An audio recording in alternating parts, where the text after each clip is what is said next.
group of old school Dungeons and Dragons. We play, of course, D&D BX with house rules here. In case you're wondering what rule set we use, very simple. I know you're new to our group. Maybe you're not new to D&D. So I'll just teach you how we do things here. But before I introduce you to our group and how we play it, do you have any immediate questions or concerns?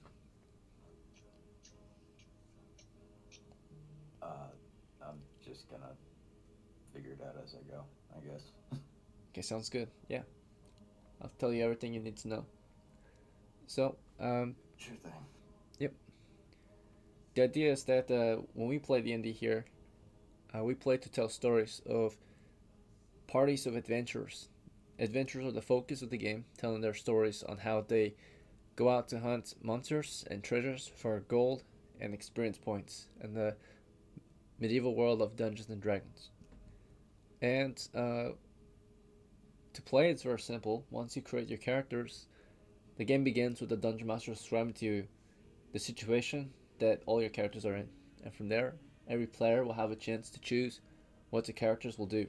And then, if there's any risk involved, we'll roll the dice to help determine the results of your actions. That's it. That is the sequence of play. So that's how you play it. The goal, of course, is very simple: to get gold and glory, right? Or experience points. And that's pretty much everything. Any questions on how to play it or what the game is about? Alright, no worries. Straightforward enough. Yeah. Okay, sounds good. Just let me know. Alright, you can see that there's two other players here. They're old players. They're just back to play again. So they're just probably rolling up their characters. Every game, my players are allowed to roll up one new character.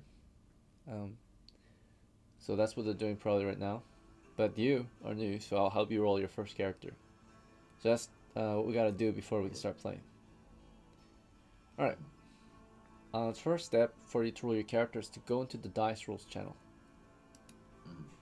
Once you're there, you're going to use a command to roll the dice using the dice bot.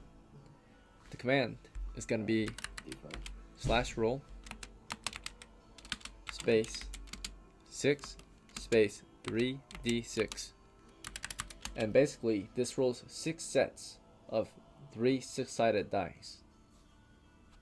This will be used to generate your ability scores. Just try again. You have to type it out. Okay. As you're typing the dice command, a bot should prompt you. And you should be able to text it. There you go. Nice.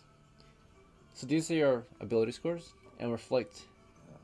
Yeah, they're a little low, no worries. But they reflect how capable your character is at adventuring. Any score that you see that is 3 to 8 is considered low. 9 to 12 is normal. 13 through 18 is high. Okay. Alright, so now we just gotta plug and chug your scores into a character record.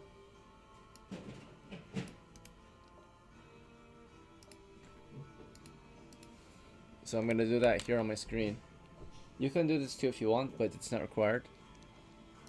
So I'm just plugging and chugging your scores. You have 13 strength, 7 intelligence, 10 wisdom, 5 dexterity, 5 constitution, 7 charisma. In D&D BX, different from other versions, original D&D or D&D BX, scores are rolled 3d6 down the line. They are completely random. Alright, so now you know what kind of character you got a little bit. So far, it tells us that, or these rolls mean that your character, he's pretty strong, actually, but he's not very smart. He's a little clumsy. He's kind of frail or slow, and he's not the best talker either. Maybe a little shy. But he has good and normal hearing and sight. And again, he's very strong, stronger than most men.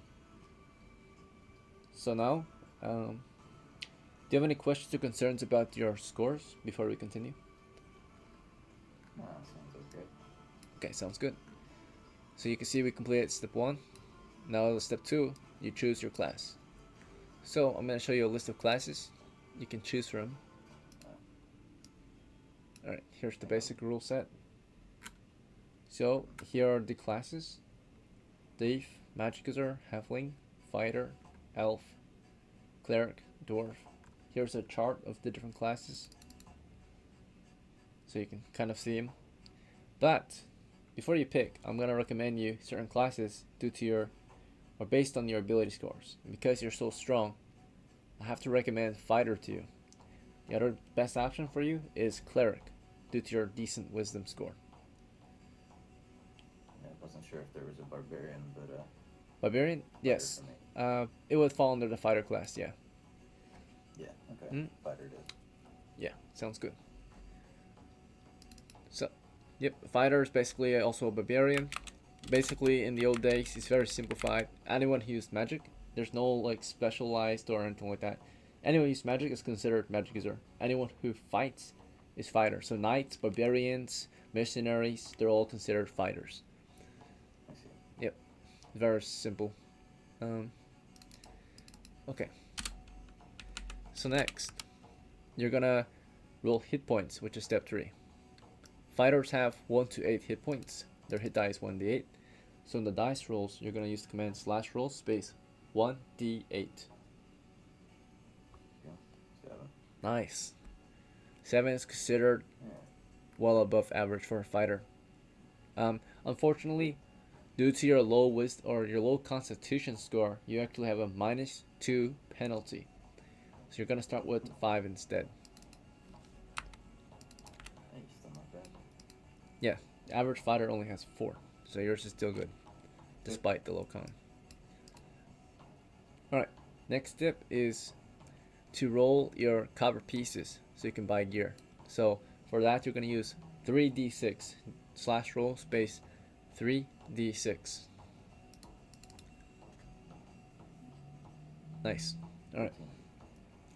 So now you've got to buy some gear. So I'll show you a list of some gear you can purchase. Just a moment. Okay. So as a fighter, the first thing you might want are some weapons. So here's an image that gives you an idea of what weapons you might want to purchase. But here's an actual list. We have large weapons, we have small weapons, and normal sized. But based on this list, do you have an idea of what kind of weapon you want your fighter to start with? Probably something large since my dex is so low. Sounds good. Here's a list of large weapons, and then I can show you the normal size if you're interested. Let's see, so large weapons. They all have a price. 13 to work with.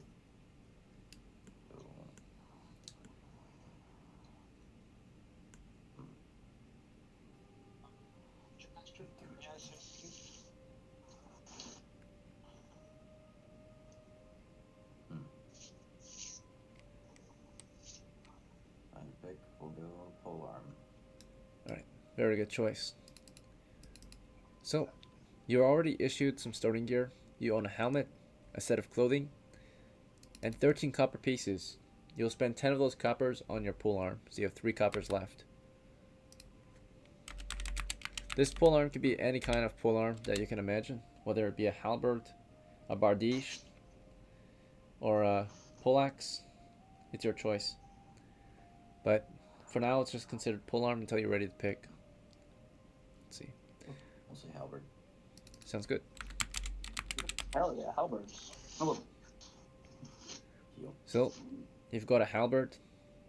You've got 3 coppers left. These last 3 coppers might be used to purchase either more weapons, or you might want some equipment and supplies. Because you're going adventuring, you might need tools to help you explore and hunt monsters and treasures. Some important ones include torches, so you can see in the dark. Other ones like rope, bandages, rations, and such are also very important, but it's your choice. You get to choose how you want to spend your money. You have 3 coppers left. shovel run me? A small shovel would cost you 2 coppers. A normal size shovel will cost you 4. You have 3, so you can get a like a hand-sized shovel, right? Like a trench Yeah, shovel. shovel. Okay, sounds good.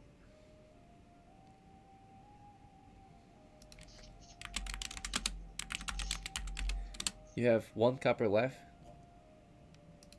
Do you know what you want to spend it on? Give me 1 second. Come here right now. No worries.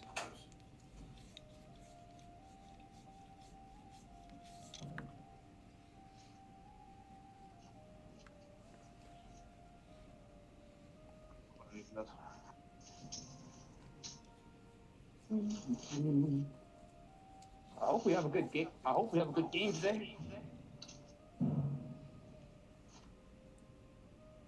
Yeah, I hope so too. It's been a while. Yeah. I'm excited. I have some ideas to do. As long as we stay focused. Already. I got tomorrow off from school, so I'm just fucking relaxing. Yeah, I just got back from school too. I just got off of my shift. I have nothing to do today. Nice. Alright, Carvel. With 1 copper left. Yep. Do you want some ideas on what you might want to get? Or do you have an idea of what you want? Sure thing. So, some ideas Maybe might be one to copper get will me. a knapsack. It only costs 1 copper. Another idea is a water skin. It only costs 1 copper. Let's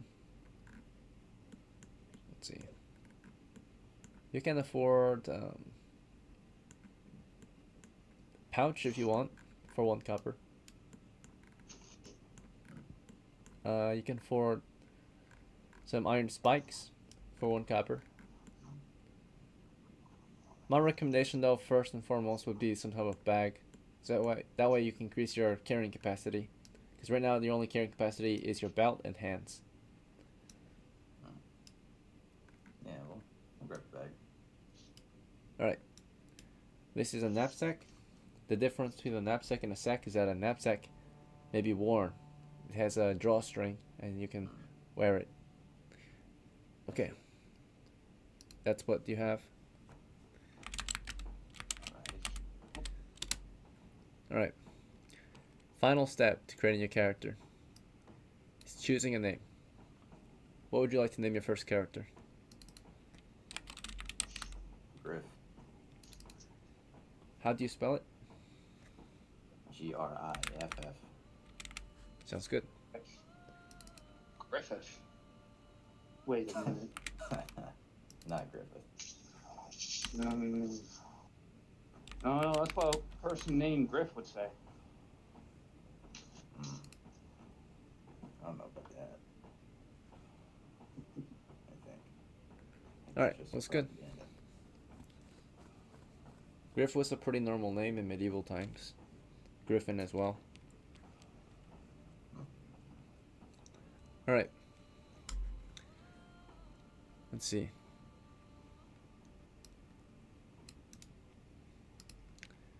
Next is Ethan's turn. Ethan, do you want to continue to play as John today or a different character? John died. Sounds So good. making new characters. So, I already rolled my stats. Let me tell you what they are. I go on dice roll. Okay. Go. Okay, so 13, 12, 16, 17, 7, and 9. Alright. What class?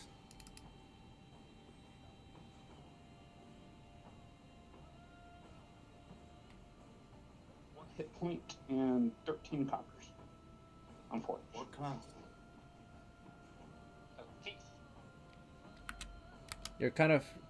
Your audio is kind of cutting out. Alright, hold on. Yeah. Hold on. Does it sound better? Or let me do some things. How much money did you say you rolled? 13. Do I sound better? You're still cutting out a lot. Okay, let me.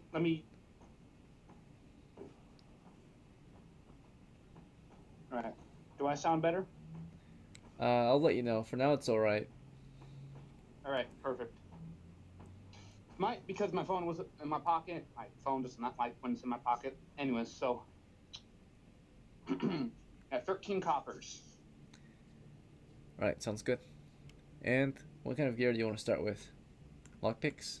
All right, so yep, lockpicks, poles, and oh yeah, this will be the era of John.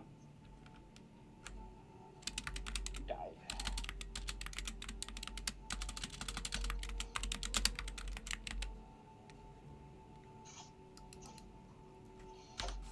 All right, just a Era of moment then. John, so I kind of extra money. Heir of John? Yep, era of John. Says John was killed and looted by kobolds, so the only thing that can be inherited is experience. Or his And some of his bank. Yeah. Which is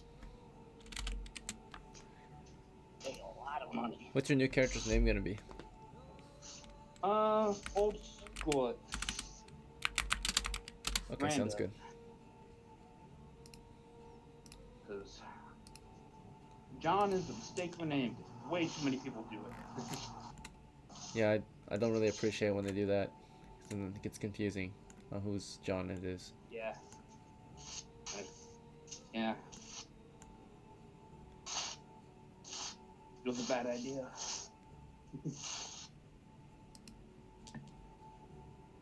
And I love the old school names. They're really fun.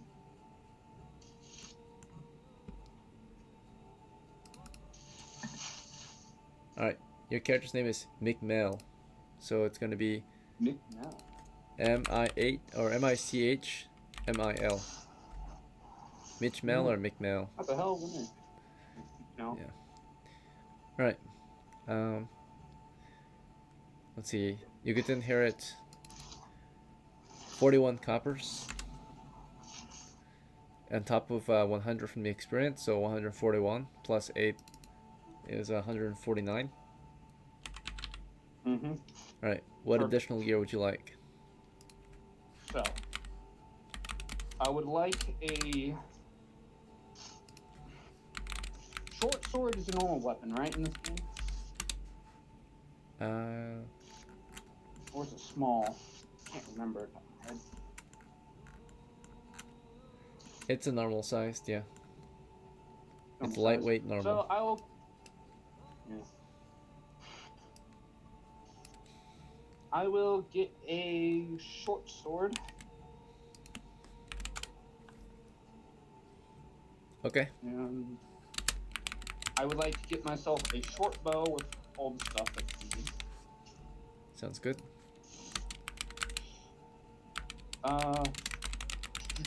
What else? I already have lockpicks and a pole, correct? Yes. Well, I will need a backpack.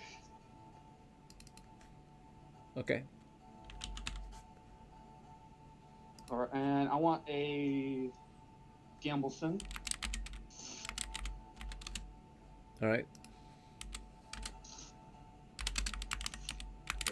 How much do I have left? 131. 131. Okay. I have a weapon. I have a ranged weapon. I have armor. What else? And I want to spend a good part of my money on the fighter. He has no armor, correct? I didn't hear him buy any armor. Okay. You said you want more armor? I want to buy the fighter armor. Corvo. Oh, Griff? You wanna buy him some armor? Yeah. Corvo's Yeah, okay. 'cause I didn't hear he buy any armor, so. Or did Armor is for cowards. Yeah, but I want you to live, homie. I need you to protect me. That's what's up, that's what's up. Alright, well he's gonna be two-handing, so a shield will not be very efficient with him. Yeah. I said meat shield. Yeah, maybe. So some body armor would be best. Him. Yeah. Does he have Gambleson? No, not yet. You want one for him? Yeah. Get him a heavy one. A heavy one. Okay. Yeah. And he has a heavy home.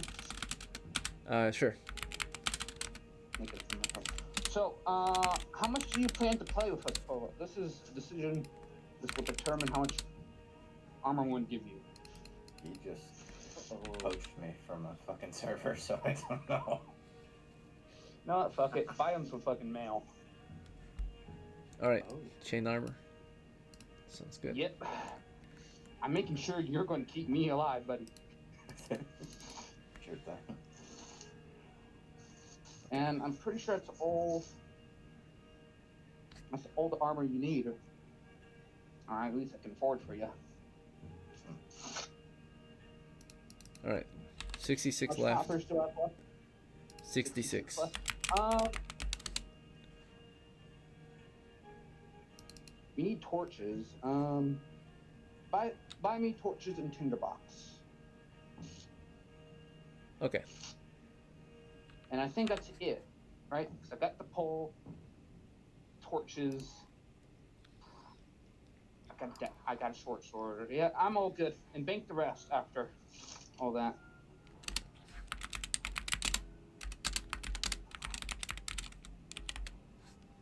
All right. Sounds good. And this. The armor. The armor side. Yeah. You're gonna be hard to hit, my friend. All right. And now it's Gold's turn. Gold, do you want to continue playing as Odin? The second? Is Odin not dead? Did he die? My bad. Let's see. No, I'm asking, did he not die? Oh, he was captured by kobolds. So I guess you have to make a new character. Yeah, I kind of need to do that. Alright, sounds good. 6, 3d6, yes please. Those are shitty ass stats. 11, 6, 11, 10, 9, 5. You said 11, 6, 11, 11, 10. 10, 9, 5. Okay. Thank you. What class? I don't know, what do you recommend with this? Fighter, thief, cleric, dwarf, halfling are all good choices. The other ones I don't recommend are magic user and elf. Well, we're gonna go in direct opposite of what you're saying. We're gonna go with an elf. No, we're going with thief. Sounds good. Hey, 1d4. please. Oh. 1. Which practically means I'm dead. Welcome don't to the get one hit. health, Alright. friend. Money? That's a lot of money. Nice. 15. And what kind of gear do you want? Short range missile weaponry. For combat, when it comes to melee, get me a dagger. Okay. What kind of missile weapon do you want? Short bow. You have 7 coppers left. Anything else you want? Any tools? You want lockpicks? Yes, thieves tools, Sounds which good. is a lockpick practically. Yeah. Some ropes and a pole.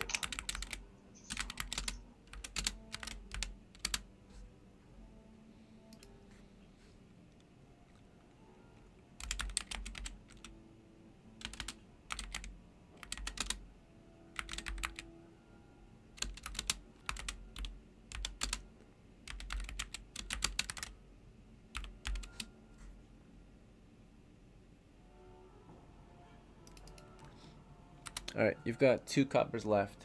Anything else you want? Buy a sack and 3 rations. Sounds good. Is a knapsack okay? Yeah.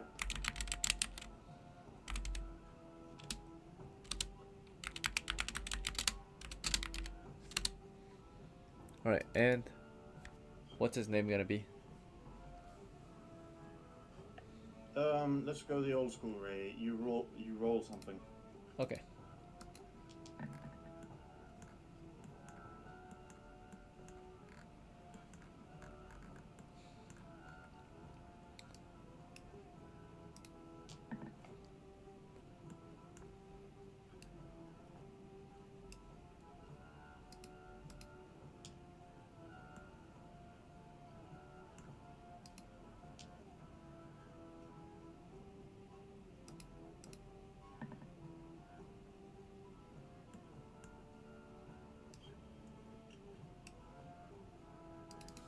All right, his name is AZFELL. AZFELL. Yes, AZFELL.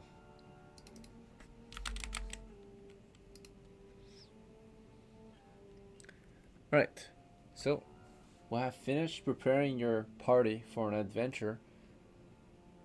So that means, and I guess this one's not the heir of Odin the second, right? You're gonna hold off on that, see if he survives. Yeah, let's hold off on that, seeing if it's wild. Alright, sounds good. Okay. Come back in 5 minutes. We'll take a small break, and when you come back from your break, we'll start playing. Alright, I'll see you guys in 5. Yep. Alright. So, Coro, I need to mention something to you. Yep. Weapons. From earlier when you were choosing weapons, we were talking about that. All weapons use strength, as far as I know, in this game. Oh, So, interesting. the only weapons that use dex is ranged weapons. Okay. So even if you're wielding a dagger, it's all strength. So. Hey, works for me. Mm-hmm. Well.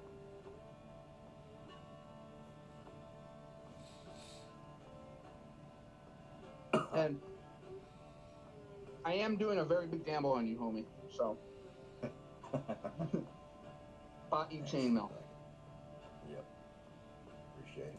Could I, after the game, if we all live, can I ask back for my chainmail? Sure thing. Yes, appreciate it. And if you come back again, if I'm playing the same game, I'll give it back to you. Yeah, if you survive, we are going to be like a 3-man crew. It might be 4. I don't know about Ale. Are you going to play with us, friend?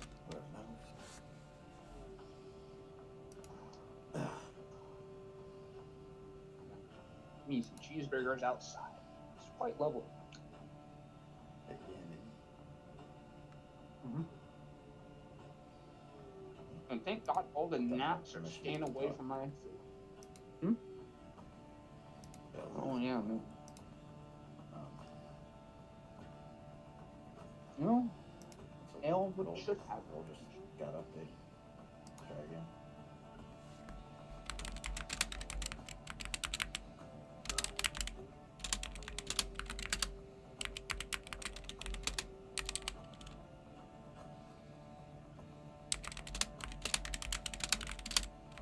So how long have you playing Dungeons and Dragons, Cargo?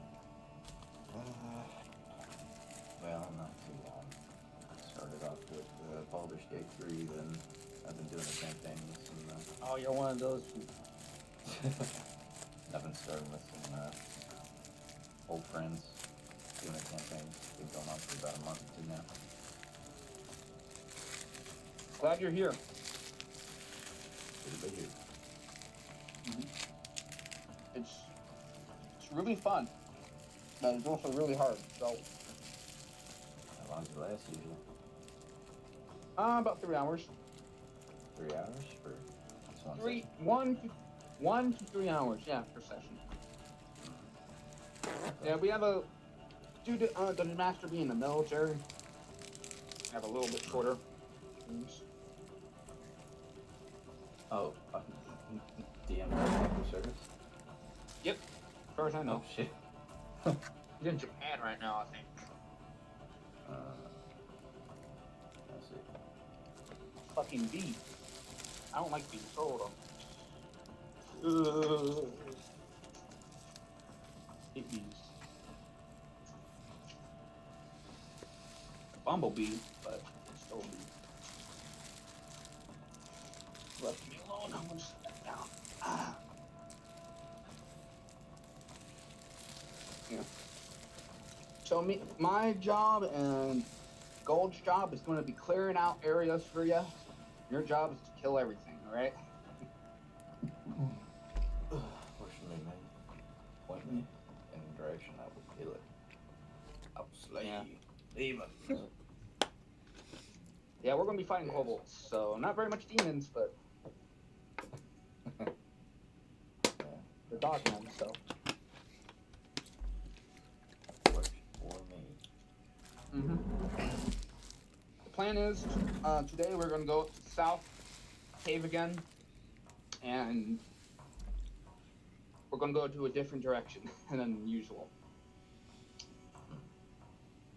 I went in the south cave, we're going to go continue eastward into the cave where we left off, if that position is still ours. I'm going to head east and deeper into the cave, because there's a secret entrance north up where we were last secured, but it's heavily guarded, and it's a death tunnel, essentially. So it's going to be hard. So my plan is I want to do the best, sneak around, and be sneaky, and steal treasure from the kobolds. All right, Get us money. gentlemen, it has been 5 minutes. Yep. Your break is over, and now we can begin. So, welcome back, everyone. To start off, I'll be describing to you the situation, and on top of this, some background information so you have an idea of what happened prior to your adventure, so you have a better idea of what you'll do moving forward. So, the current situation, though, that you're in.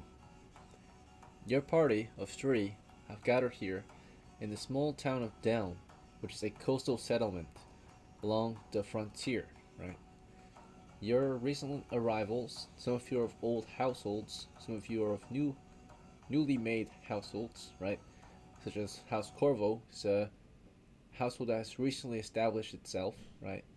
And its first member has taken on, or he is playing the first member of his household to take on the adventuring trade, right? That would be, of course, Griff, the veteran.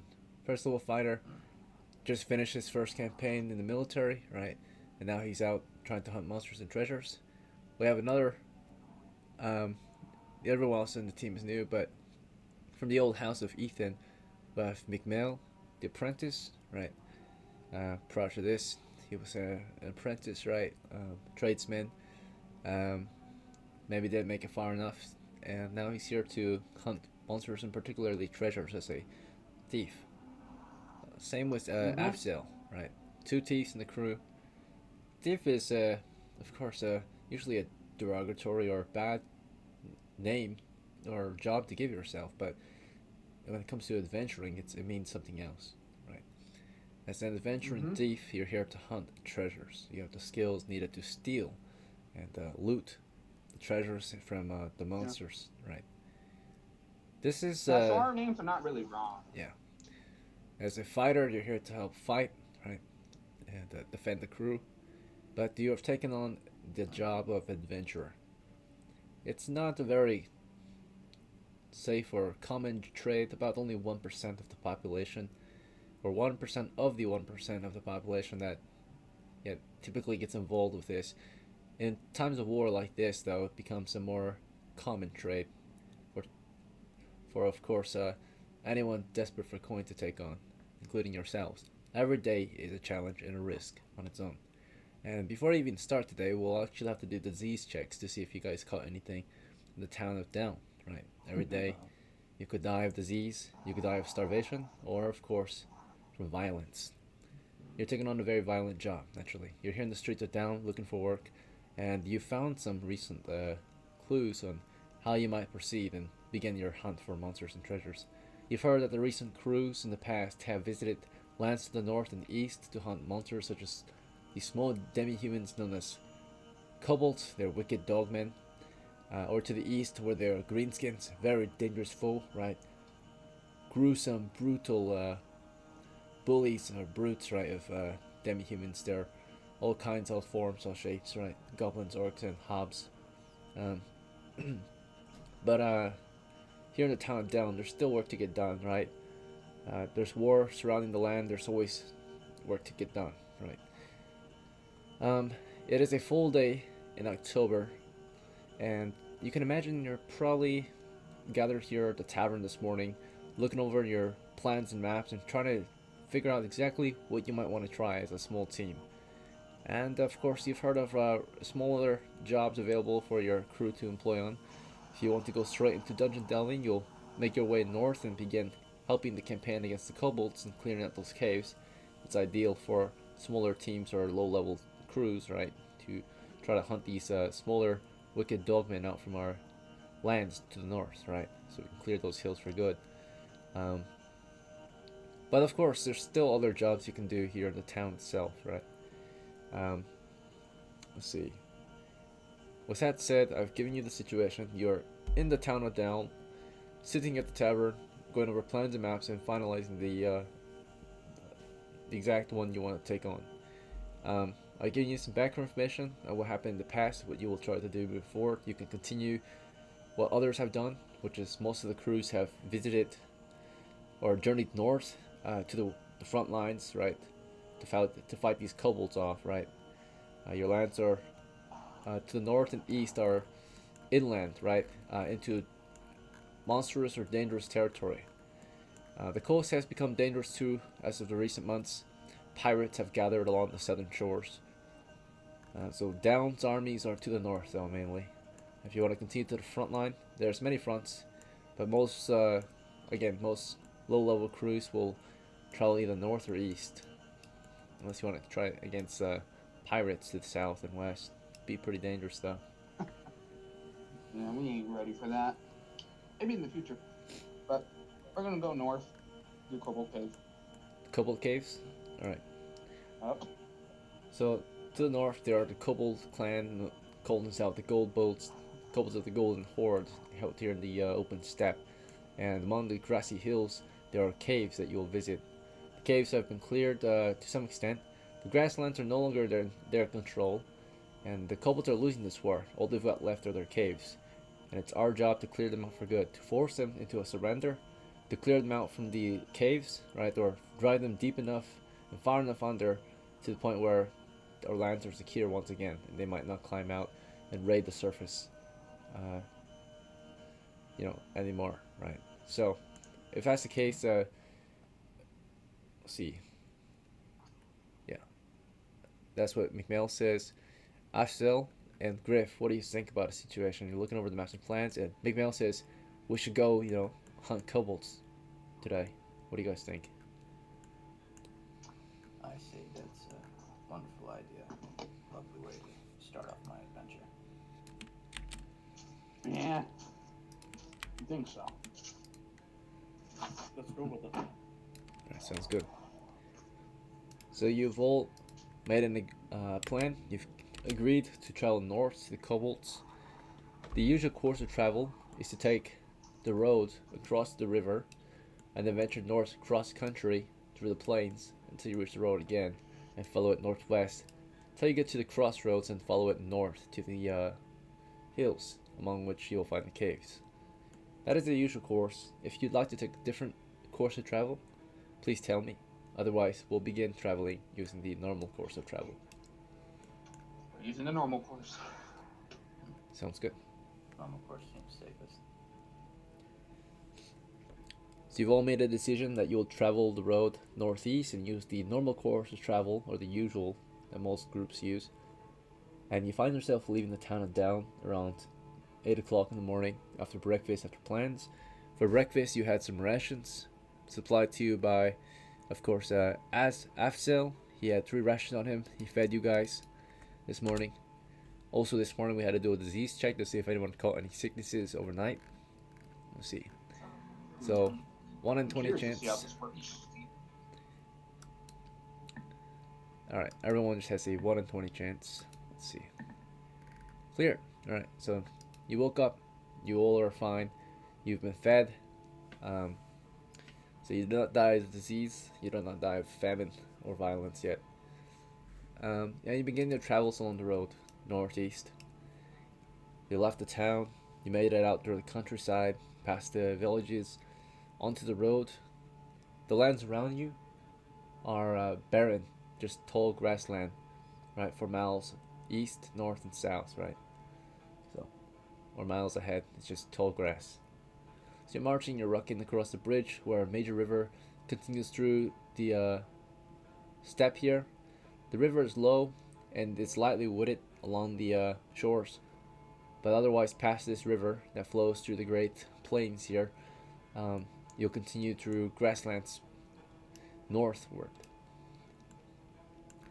And eventually, after 3 miles of rocking on the or through tall grass on this fall October day, you'll make it to the road.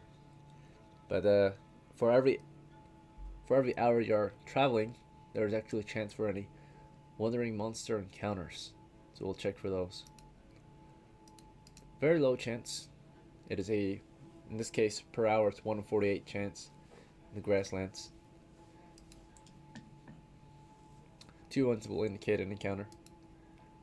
There's also a 1 in 6 chance to encounter the men of Down. So troops from Down. Nope. Alright. And there's also a chance to encounter wild game. Large game animals. Alright.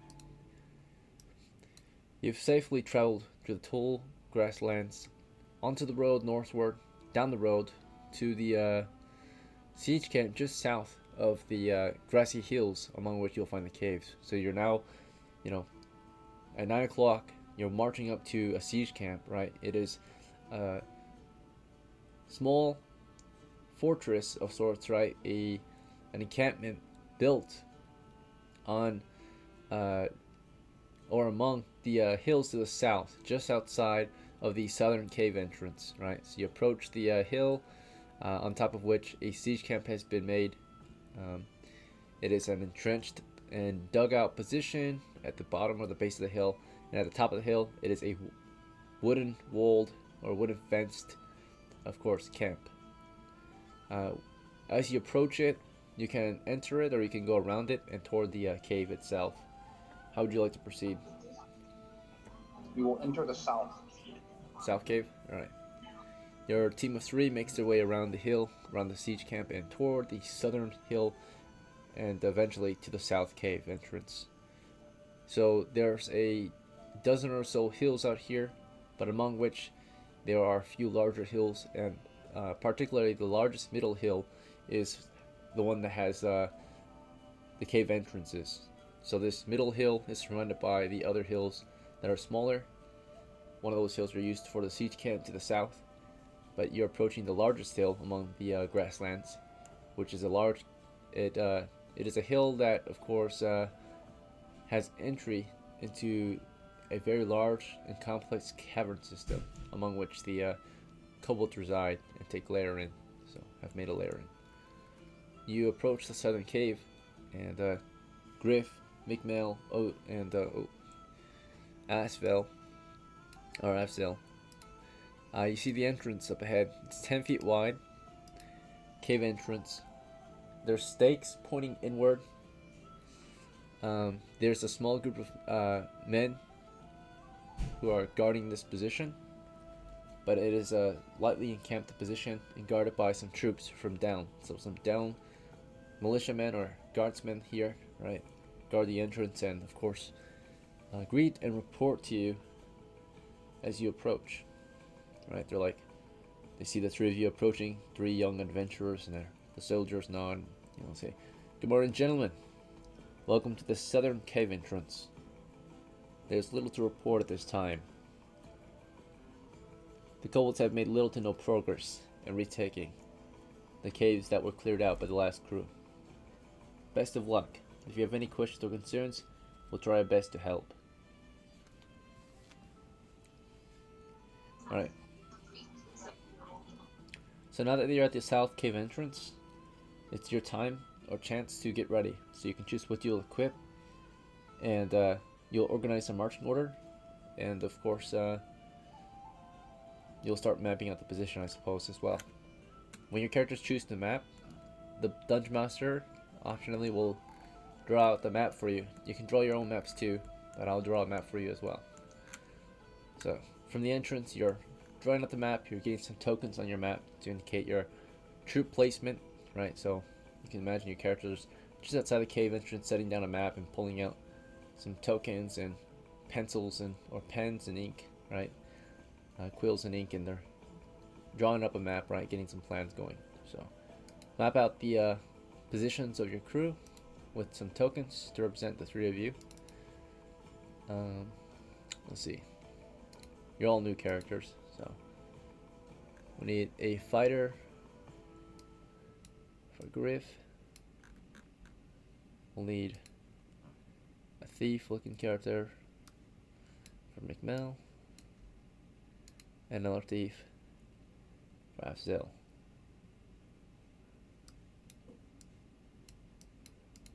Okay, you'll have normal helmets on. Or actually, Griff has a heavy helmet, so we can get a heavy helmet token.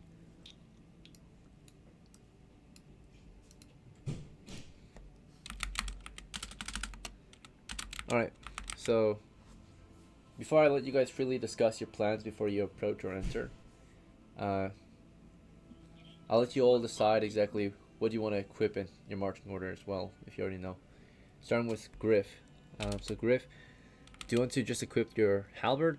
It's your only weapon, or do you want to switch out to something else? I will equip my halberd, yes. And I will take front. Sounds good. And MICHMIL, short bow or the dagger or something else? 10-foot pole, torches.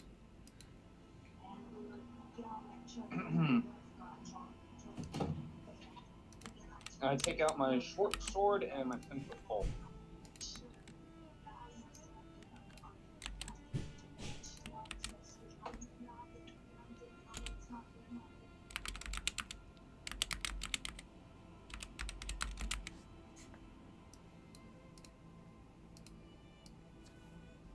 Did anyone bring torches?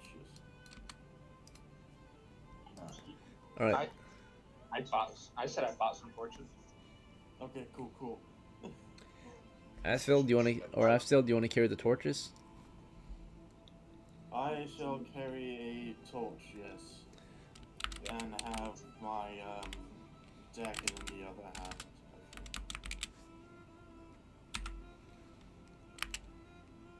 Can I search for anything on the floor, perhaps? Or off the walls? Yeah, possibly can place some torches around, light up the room, right? Okay, so Yeah, like I mentioned, may I be?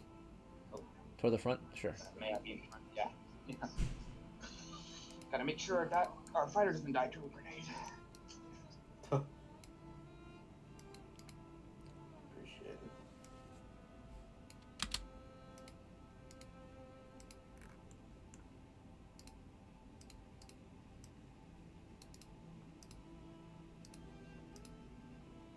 Alright.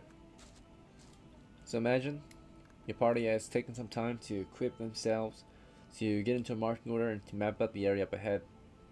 And the only way forward is north, right, down the tunnel. You can see that the cave tunnel proceeds northwest, right? Goes north for about 10 feet into a cave that continues northwest, right? There are some soldiers inside encamped in the first cave, right? And as you begin exploring into the cave, since it's the only way forward, right, you see that the cave is divided by a large gap, right? There's a kind of a trench here of sorts, a chasm, right? Spanning across it is a wide wooden bridge, about 10 feet, about 5 feet wide, and about maybe 15 feet long. It takes you across the chasm and to the west side of the cave. And this cave, of course, is a cleared out and secured cave. It's currently manned by about 4 troops, right? These are provided by the town of Down. Down provides troops to defend the cave, while adventurers go and clear out the caves of monsters and treasures. And these troops are typically either mercenaries or, of course, actual soldiers, right? So let's see. Being that it's only 4, I guess we'll proceed across the bridge, right? Unless there's anything else you guys want to do in this cave before you proceed. Nope. Okay. I wish to pay the soldiers any mind. And last time we had mapped out that the last crew was completely wiped out by a large group of kobolds during their attack. Hang on, don't start deleting them. What's up? We need to remember the numbers for whenever he gets transported to Odin's successor. The number of... You remember that XP gets transported into coin whenever a successor comes around, yeah? Right. The XP has already been passed on to the character records. Alright, you have noted it down. Cool. Yeah. I wasn't sure if you had. But he wasn't... I mean, he wasn't killed, though. He was captured. True. Which is sometimes But we worse than don't being know killed. if he- Because he can't, of course, inherit anything from a captured character. Yeah, don't worry, we can get him.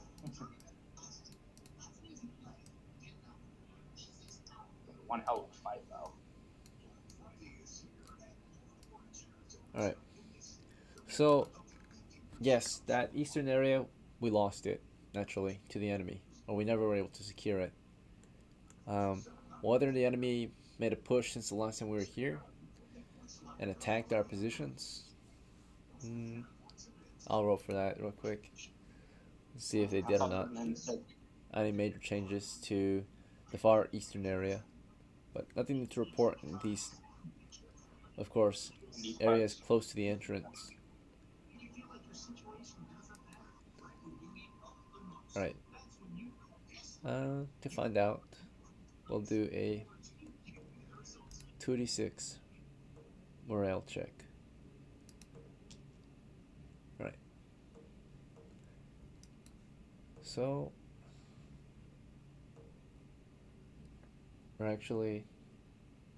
we'll do a reaction check. Okay. Indecisive, not certain. They were around, but they never did attack the furthest cave, the second cave, while we were away. And it's only been about a day since the last raid. So, that cave is still secure, more than likely. I mean, we'll find out when we get there too. But yeah, you made your way across a bridge, through the first cave, and down a tunnel, the only other exit in the first cave, which is in the northwestern corner. Takes you down a 10-foot tunnel toward a 10-foot pit, or a 5-foot pit, I mean, which is in a 10-foot intersection. East of it and north of it are other tunnels that continue past the intersection. The north tunnel leads to a dead end, as we know, right, where there's some mushrooms growing. The east, of course, leads down to the second cave area. So, covered in dried bloodstains, all the tunnels are filthy and dirty, bloodstained. The troops, of course, continue to properly greet you and, if needed, report their post. But otherwise, they continue to maintain the positions as you proceed further in, preparing to, of course, hunt those monsters down. You arrive at the far eastern, or the second cave entry, our furthest point within the southern cave. The troops here, of course, report to you and let you know that little to nothing has changed since, right? They have, of course, replaced the barricade with 4 pole barricades, right? Or actually, there's only 3 now. One was taken inside and lost to an enemy. So there's about 3 pole barricades here. They're just wooden walls that have been planted or put up against the cave entrance here, kind of staggered and stacked on each other. Alright. Just like that. Okay. May I Yeah, what do you want to do upon arrival? hold and listen? I'm going to listen into that room. Do a listening check. Listen toward the east? Yeah, listen towards east. Okay. As MICHMILL is listening toward the east, the cave that you just arrived at, by the way, to describe it to you, you arrive in the 20-foot cave, 20-foot square cave with two exits. One exit in the northwestern corner. That exit is a tunnel that leads northward. Toward what you see are some wooden stakes facing north. Past it is an open pit, and then past that is maybe a door up there. Can't really tell from this far away. To the east is the second exit, the only other exit in the cave, and it's in the southeastern corner.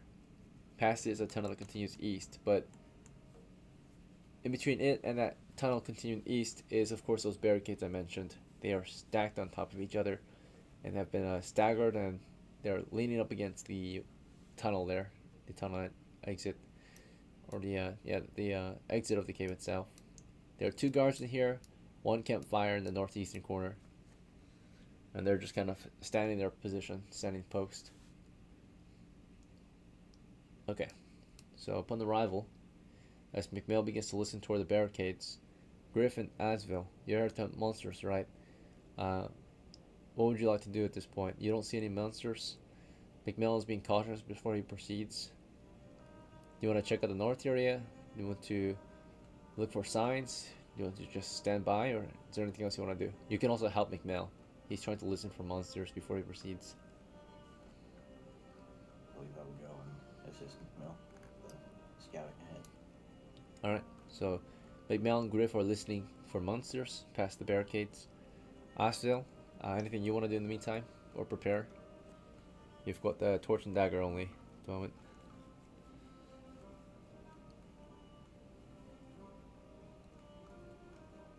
Nothing? Right, so, considering they're about to do that, I will change weaponry into my short bow. We don't know what's around the corner. Okay, what do you want to do with your torch? Just set it down for now? The area is somewhat well lit due to the campfire being in here, right? Yeah, I'll just place it up against the wall or something if that's possible. Sure.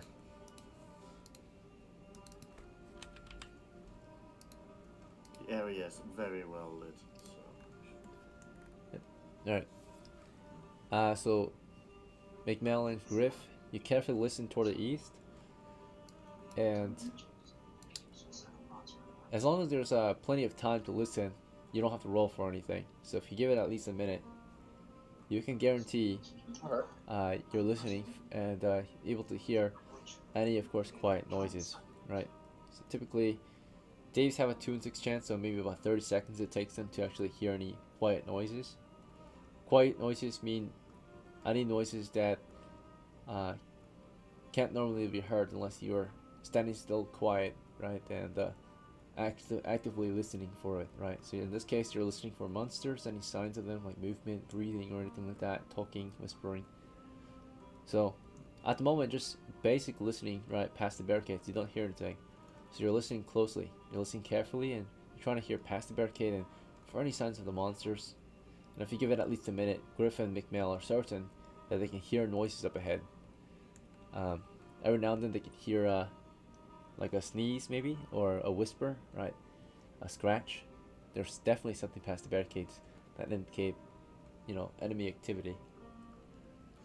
Particularly toward the north, maybe, toward the east, but definitely past this. Maybe at least 10 to 20 feet away from the barricades is where you can hear these monster sounds, right? Or monster noises.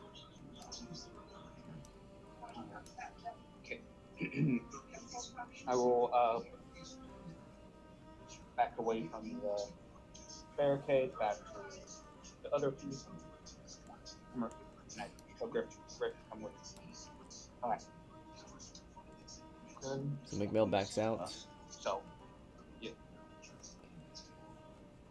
Alright. And then GRIFF, do you want to begin moving the barricades to advance on the enemy, or something else? Or do you want to back up too? Discuss the plans? No? Yeah, we discuss some plans. Okay, we're all backing up. Remove the barricade for now. And then AZFELL, do you want to continue standing before the barricades, or do you want to fall back and discuss with the others, or something else? I'll fall back and discuss with the others. Alright, lads, so what's the plan? Alright. They might understand. Alright. So what the plan is. So we really want to go down there. There's scuttling in there. Yeah. Who knows what's behind those barricades? Kobolds. Last I heard, my uncle fell in there. My father fell in there. But, so, one thing I know, kobolds do have grenades. So, be careful. If we really want to go in there, just open the barricade. I will clear out the area. I pull. Or check for traps. Or guaranteed traps.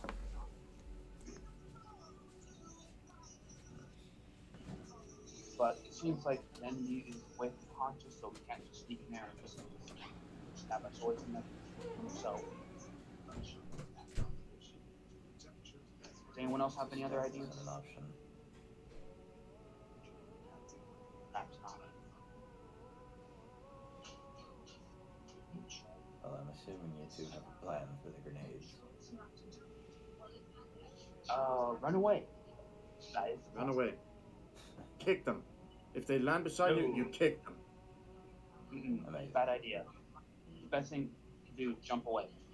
Because these kobold grenades are small, from what I've been told from my father John. From what I understand, they also make suicide bombers. And shooting them before they make a move is actually a genius idea, because if they don't make it too far, they blow up their own kind. Mm-hmm. Well, if you can shoot the suiciders, I can smash the small ones. I say we've got a fine plan. All of them are to warn small. you. Yeah, they're all small. But I also will say one thing. Those small ones are going to try to grab us since they're heavily armored. And if they're able to, there's like more than two or three of them able to grapple you, you will go down. And they will be able to. Remember that. That's a good thing range is on my side. Alright, Yes. sorry about that. Are you guys still discussing your plans? No, we're done. Yeah. Okay, sounds good. Now, as you are discussing plans, I'll also inform you all of your skills real quick in case you're not familiar. As a fighter, you have fighting skill, Griff, which means that when you fight monsters with less hit dice than you, including kobolds, you get to deal either +4 to hit in case you're about to miss, or double damage. +4 to hit means that you'll have a higher chance of hitting your enemy. But if you already hit them without that +4 to hit, you will instead deal double damage to your foe. On top of this, certain weapons can allow you to cleave through multiple foes, including halberds. Which means that when you try to cleave through multiple foes, your damage may be reduced. However, because you're already larger than kobolds and you have fighting skill, that might not affect your damage too much. You'll still deal a high amount of damage despite this damage reduction. As a fighter, it is your role to kind of be a horde control character, right? You're gonna be the best at fighting and tanking enemy attacks as well. Additionally, fighters are able to wear the most armor because they have armor training, armor skill, or fighting. It's part of their fighting skill, and it allows them to wear armor at half the weight. So that means any armor, you're kind of encouraged to wear the heaviest armor possible, right?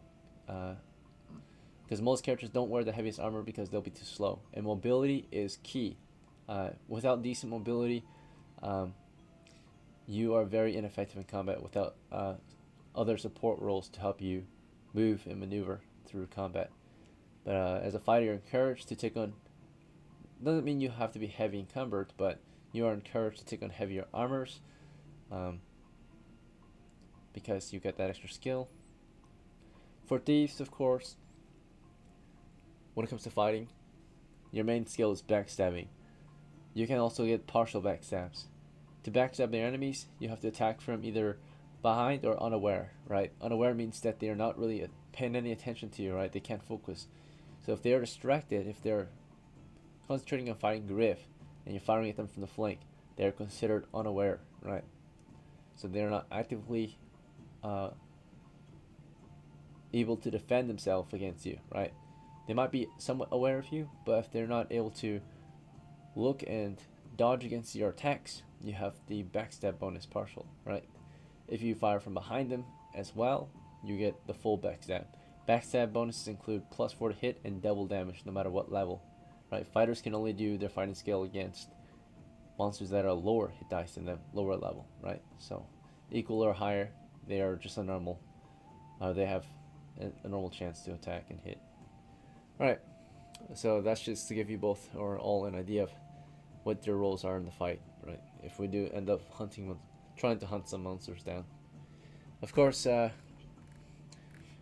know, that is kind of the only way forward. Combat in this case, at least to the east. Maybe to the north or something else. Maybe there's ways to sneak around this. If you don't want to go into a combat, you might try a different cave entrance, right? But this cave has been kind of cleared out. All treasures have been kind of looted. So the only way forward is to clear the area of danger and then to hunt for treasures after, right? If any. Yeah. So if we really want not to go straight into fighting danger, you are going to get a disadvantage if only some of us will be able to fit to that hunt. You could go to a different entrance, but some of those other entrances are pretty dangerous too. Like, remember correctly, north entrance is held by kobolds. West entrance is held by gnolls from level 2. And east entrance, I've not been there for a while. As far as I know, we still hold it.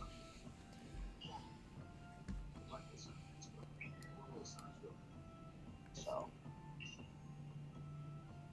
I see we're pushing it. Right then.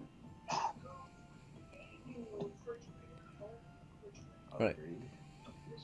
Yeah. So what actions are we gonna take? I'm gonna start opening that.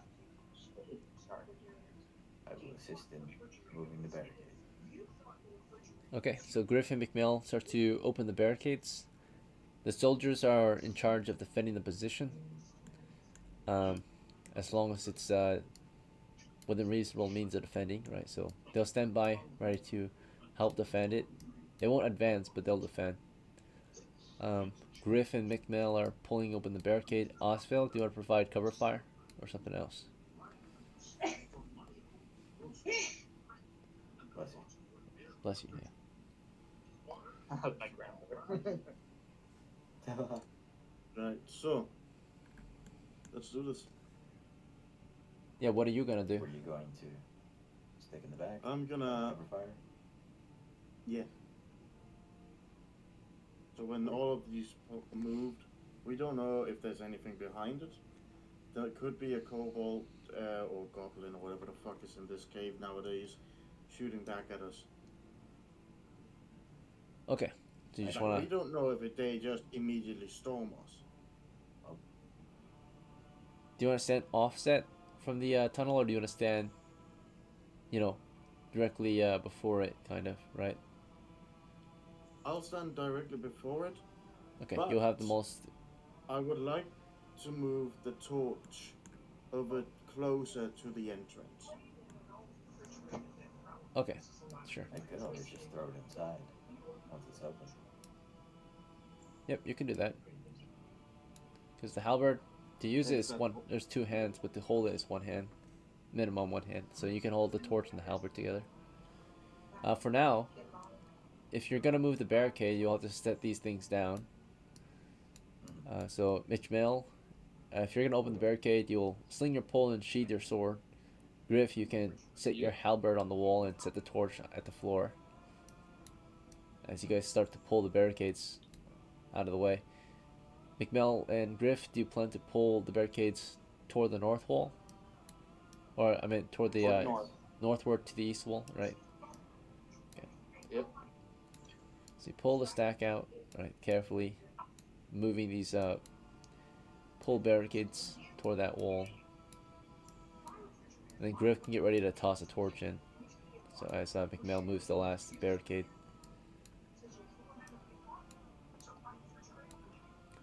Alright, so let me see the enemy's reaction to us as soon as the encounter is made. Immediate attack. I fucking knew it. So as soon as there was a line of fire, right, as soon as MICHMIL kind of moved the barricade out of the way, Griff was about to throw his torch in there, right? And AZFELL was about to return fire. But as the barricade moves out of the way, arrows were knocked and ready to fire and are loosed on your crew.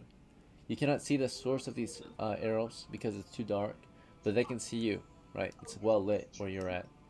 So Griff is about to throw his torch, right? But right before he can throw it, an arrow comes flying down the tunnel.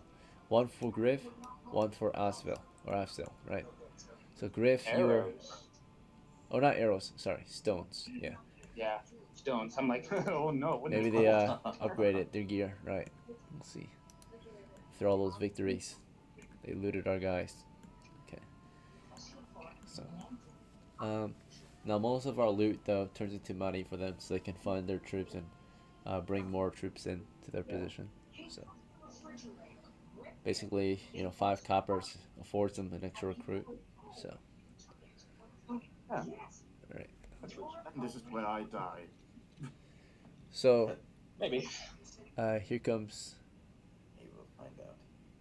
Yeah. So, suddenly, as MICHMIL pulls the barricade out of the way, Griff was waiting behind MICHMIL to throw the torch. AZFELL was standing in the line of fire, bow and arrow ready to loose. As soon as it opened up, AZFELL, did you want to loose a cover fire, like just fire blindly into the dark? Yeah. Or did you want to hold? Okay. So as soon as the barricade was moved, you just loosed an arrow, right, as you receive enemy fire. So you just loose an arrow, and as long as it's got a line of fire, right, there's a chance you can still hit. All right, the enemy can see us. I we would can see. like... Yeah, you can fire and then take cover. No, So. Just...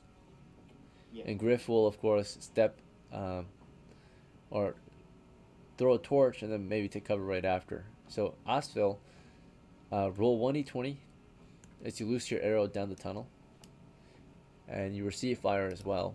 So as you loosen, just kind of provide some cover fire. You receive enemy fire, and you're hit, Oh. and you take 1 damage, and you immediately go down. Right, you're not killed, fortunately, but you're down immediately. You lose an arrow blindly down the tunnel. Right, so your first mistake was standing in the line of fire, right? So you were just kind of standing there, weapon ready, line of fire. As the barricade is moved out of the way, you loose an arrow, but you also receive a stone. Now, a stone comes flying into you, right through your. See, it hit you in your knee, so it took out your knee. So stone went into your kneecap, forcing you to the ground. Used to be an adventurer like you. Yeah. And I took an arrow in the knee. Okay, so your knee's busted. I can still fire back. Grandpa's on the Yep. floor. What did you get for your 2 hit? Roll 1d20. Oh, I didn't roll anything. Roll 1d20 or 2d20? You said 2d20, that's why I'm asking. Did I? Okay. Did he? I don't think I did, but you can roll 2, I guess. Fuck me, that's a 9. So the idea of rolling 2 is that you're firing and hoping to hit 2 enemies at once, right? So. Yeah. But the cost of being able to hit 2 enemies at once is decreased accuracy and decreased damage, right? To hit 2 enemies at once. So clearly you missed the first one, and clearly that next I one break the fucking... because you were trying to go for 2. That means you had to you pulled full weight, full draw of your bow. Yeah. And after loosing the arrow, although it's a complete miss, you actually snapped your string too. Your bow goes unstrung or either cracks or something. There's weapon malfunction, right?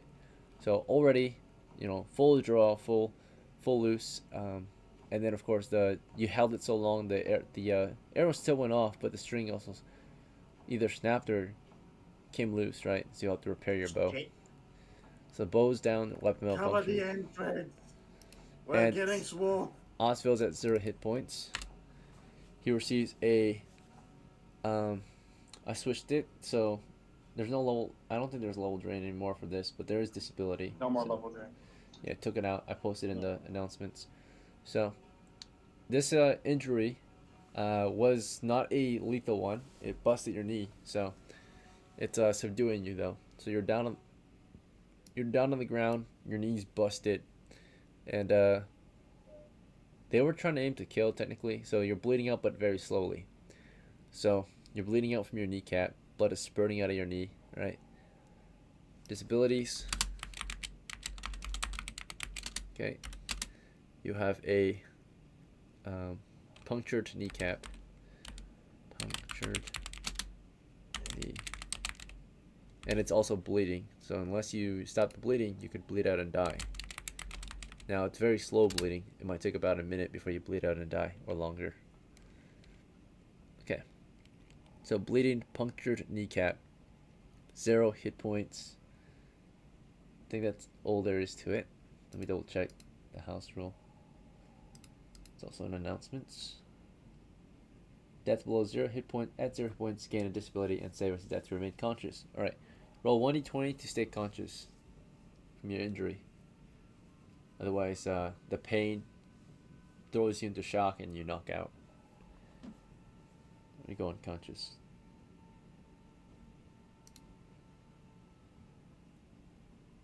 AZFELL, 1d20 versus death to stay conscious. 1d20. Yes. Constitution adjust this. 6. 6. I'm dead. You're not dead. You are unconscious, bleeding out from your knee, right? So, AZFELL is down on the ground. He's in a daze, right? He's not, like, he's fading out of consciousness right now, right? Like, he's out of combat, pretty much. He's out of commission, right? He's, like, on the ground in so much pain to the point where he can't take any other actions, right? He's just on a daze, right? Or in a daze, kind of just reaching at his leg that's busted. In the midst of this, GRIFF was also exposing himself to enemy fire. GRIFF, right? You were standing kind of offset of Mitchell or staggered, right? Because you were preparing to throw a torch in. As soon as Mitchell moved the barricade, you threw the torch, right? Or did you wait any longer? Did you want to stay directly behind him? Were you trying to throw it? I wanted to throw it as soon as the barricade was open. Okay. And I would say, did you want to throw it while peeking, or did you want to throw it blindly? Or how did you throw the torch around MICHMIL? Blindly. Blindly. So you stayed directly behind him, and only exposing your arm, you kind of like chucked it into the tunnel, right? Mm-hmm. Okay. So because you threw it blindly, there's a very low chance, but a chance that it doesn't go straight in the direction that you want it to. It might hit the wall, right, at a degree. So there's only a 2 in 6 chance that happens. So I have to roll for that. It's considered a trap check. Alright, so that means that it did happen. So your hope was to throw it down the tunnel at them, right, like straight east. But due to the angle and blind throw, it actually went southeast and hit the wall. It didn't go all the way down, right? So you threw it, hits a wall in the tunnel.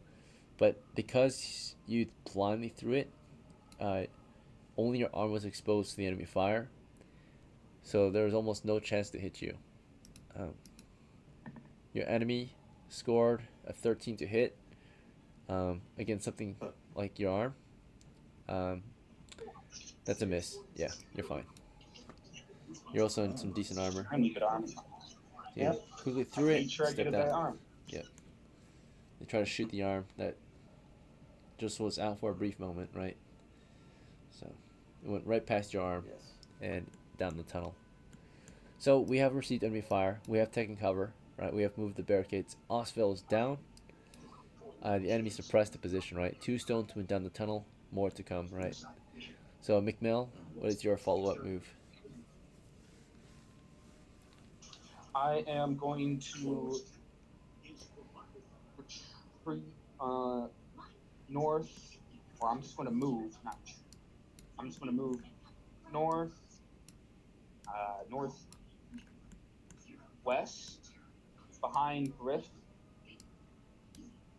and I swing my pole and draw my have my just my short sword out, and I prepare for an enemy to charge. Okay, prepare for an enemy charge. Griff, you want to just hold Yeah. position and let the enemy come at us if they do? Just hold and defend up. Bait them out. I believe I'll stick behind the barricades by the wall, waiting for enemies to charge. Okay, so you hold this choke point. And Oswald is down, right? And you notice that the next two rounds that fire go overhead, particularly toward the north side, suppressing your position. So if you were to peek out, one of those stones could have hit you. But you notice that neither of them went for AZFELL, right? AZFELL is down, and they're not shooting AZFELL anymore. He's just bleeding out, down, right? Dying on the floor. So they have immediately attacked your position. What's up?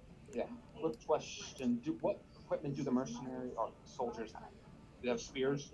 Uh, one has a spear, one has a crossbow. Perfect. At least one spear. So the spearman, he can move up and help defend. He Yeah. only is able to defend, so he's crouching while his crossbowman stands and ready, prepares to fire in case. Okay. I'm gonna roll to see if the enemy decide to rally out and meet you at any point.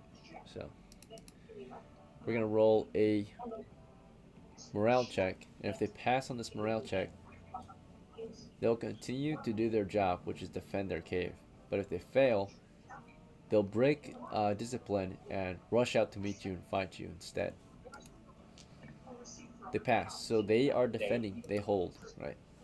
So you wait maybe about 5 to 10 minutes, something like that, just hoping that they would rush out and meet you in melee, but they don't. And how long? Or actually, before I say you waited 5 to 10 minutes, how long did you want to wait for them to push out? Let's say 5 minutes. 5, and you understand that Oswald is bleeding out, right? Yeah, but it's too dangerous to even get him. Right. And So and unfortunately, these are just poles, right? They're not really good defenses, right? They're just poles. You can't cover ourselves. Despite the danger, I will rush to AZFELL and attempt to apply a tourniquet to his leg. Okay. Using my belt.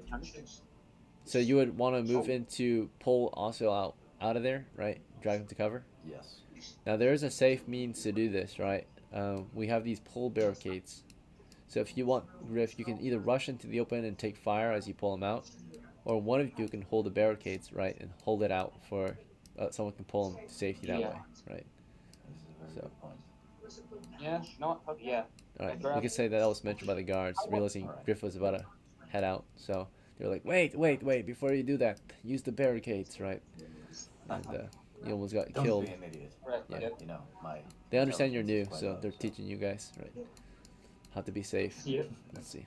All right, My so MICHMIL, intelligence is only 7. Give me a break. yeah, and then Griff can pull Oswald to cover. That way we don't just have to watch him bleed out, and then we can apply medical assistance or medical. We can treat his wound. To treat his wound, indeed, he has a punctured kneecap that is bleeding very slowly. We do need to either tourniquet it or stuff the wound to stop the bleeding. This is not severe bleeding though. So if you have bandages, you could stuff the kneecap to help slow the bleeding. You could tourniquet the leg if you want, but it would cut off circulation to the rest of the leg. It could save his life, but it could also disable him for life. Of course, the leg could possibly be recovered. The thing is, the only tool you have to tourniquet his leg is a belt on your waist, right? However, the soldiers, of course, can call for backup, right, and get him out of here, right? So other soldiers can move in and drag him out of the cave to safety, right? So he gets to live to tell the tale, but he will lose this adventure. He won't die, but he's out of. He fails to He fails his mission today, right? Which was to make a little bit of coin. Ends up with a permanent injury, right? Busted knee. Hopefully he will somehow be able to afford the medical expenses or whatever, right? Feed himself after being disabled for life, possibly. For the remainder So of the expedition, since yeah, I'm gonna need to go. yeah. So, All right. sorry, Gold, you're out of the Um, game. Perfect. nah, it's fine. See you guys. Have a good night. Let's See see you it. later. All right. Now for Perfect Griffin timing, I guess. MICHMIL. Do you guys have a plan to continue, or do you guys want to call it quits and cut your losses? It's recommended you make some money before you leave, right? So it's not for nothing, Yeah, right? but I there. see. Yeah. No Do you have point any other ideas? leaving empty-handed. Yeah. If we had grenades, it would be nice to throw them down there. I should have thought of that, but Yep. Grenades are for Apparently I sale, can right? taunt the kobolds into coming out and charging us. Provoke bait them. them. How would you like? How would you do this? What do you want to do to provoke them? Come on, you bastards! I would Yeah, like let's to. taunt them. I would like to. How do you say? Very loudly laugh at them in a Taunt at mocking them. tone. All right. So you call them names. Bang it. You Bang taunt on my them. chest. Shout at them. Yell at them. Laugh at them. All right. Let's see how they While react he's to doing this. this, may I get behind Griff? Get behind me. All right. Yep. They react I'd like to switch places with MICHMILL. Positively? positive Yes. reaction. So, basically it means that they are somewhat considering your offer, right? They like say, "Sure, we'll come out to meet you." One of them says, right, in the common tongue. Very few kobolds can speak your language, but some can, right? So one says, "Humans, listen. We come to see you out there, but you must surrender. Drop your weapons." So they're considering your offer. They'll come out if you surrender, right? They'll take you prisoner.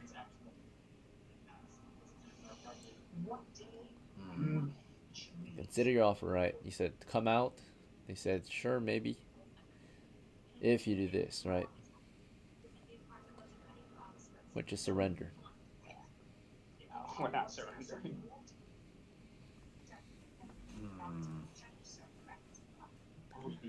So I wonder, would there be any way to fool them, maybe get them to come closer? Maybe I drop my weapon only to pick it up before they get to us. Could I bang my weapon on the floor, like bash my hilt against the floor and mimic the sound of my weapon dropping? Sure, you're just kind of like tapping the floor, the cave floor with your pole arms wooden haft, right? Just tapping it at the ground. Maybe dropping it a few times. I'm not sure if that would get them to push, but yeah. So Griff is making noises with his weapon. MICHMILL, is there anything you want to try? What I'm going to do, I'm going to get behind Griff, like be east of him, like by again, right there, and I also drop off my sword, like make sound, but also just be. This is dumb. Worth a try. All right, yeah. So you guys kind of just drop your weapons a few times. Maybe they'll think you're letting down your guard or something. Yeah. All right. There's a little to no reaction there. I have a question, Jordan Master. Since it sounds like we're cooperating with them, could you consider this a friendly, quote unquote friendly interaction? A friendlier reaction? Yeah, quote unquote friendly, since we're sounds like we're cooperating with them. What did you make? Or what did you do to cooperate? The sounding of us like putting our guard down, dropping our weapons. Like, Okay, because their goal is to defend their cave, which is their home, right? So how does you dropping your weapon? What your goal is to get them to come out, right? Their Yeah. goal is to defend their All home. right. So we have to be reasonable, I guess, right? If there's a good reason for a bonus, then yeah, that doesn't really mean you're being friendly. Dropping your weapon in front of their house, um, it's just telling them that. I mean, what they want you to do is go away, right? Leave them alone. Let them live their life. Well, they should have thought of that before raiding our homes. So. Yeah. The reason why we're hunting them in their homes nowadays is to stop them from ever coming out again, which has been working recently, but they still find ways to push out. The South Cave is somewhat secured now, so like the mission to the south is complete basically. Like the enemies don't really attack from the south anymore.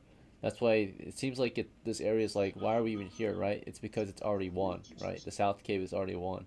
Right. We just need the North, East, and West Cave left, right? As you can tell, right? All right. So they are defending. As soon as they stop attacking, that's when we win, right? They're no longer attacking anymore, right? So we technically won this area. Attacking them here, it does help, right? So you can push to the other areas and attack from different positions, but the goal is to stop the kobolds from leaving their caves for good, right? So eventually we want it to be to the point where there's so much peace that we barely need any soldiers here, right? So yeah, we want that, but they continue to emerge from the other cave entrances that have been lost, or push out raids, right? So the current goal to the South Cave is to secure a really easily defended area, which this area is hard to defend that we're currently at because there's two entrances. So like the only reason why the South Cave needs adventurers right now is to attack a position far enough in to the point where we have lots of advantageous positions to keep them from coming out. Because right now we have a few, right? We control the actual exit outside. We control the intersection, right? So this is a death funnel for them. If they wanted to proceed down this tunnel, we would have two attack sides. This area here is a very disadvantageous cave, right? We have it at the moment, but it leads to the next advantageous positions, right? So. Yeah. But we're only two adventurers. Yeah, you guys can't do much in this area particularly. If you want, you can try another cave. There's three other caves. Let's cut our losses here. Cut our losses here, and we want to try out the East Cave.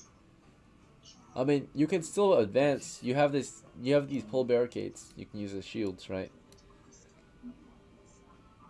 Yeah, I feel like it's a little dangerous for me. For just a couple of adventurers, yeah. Our team is pretty small right now. Yeah.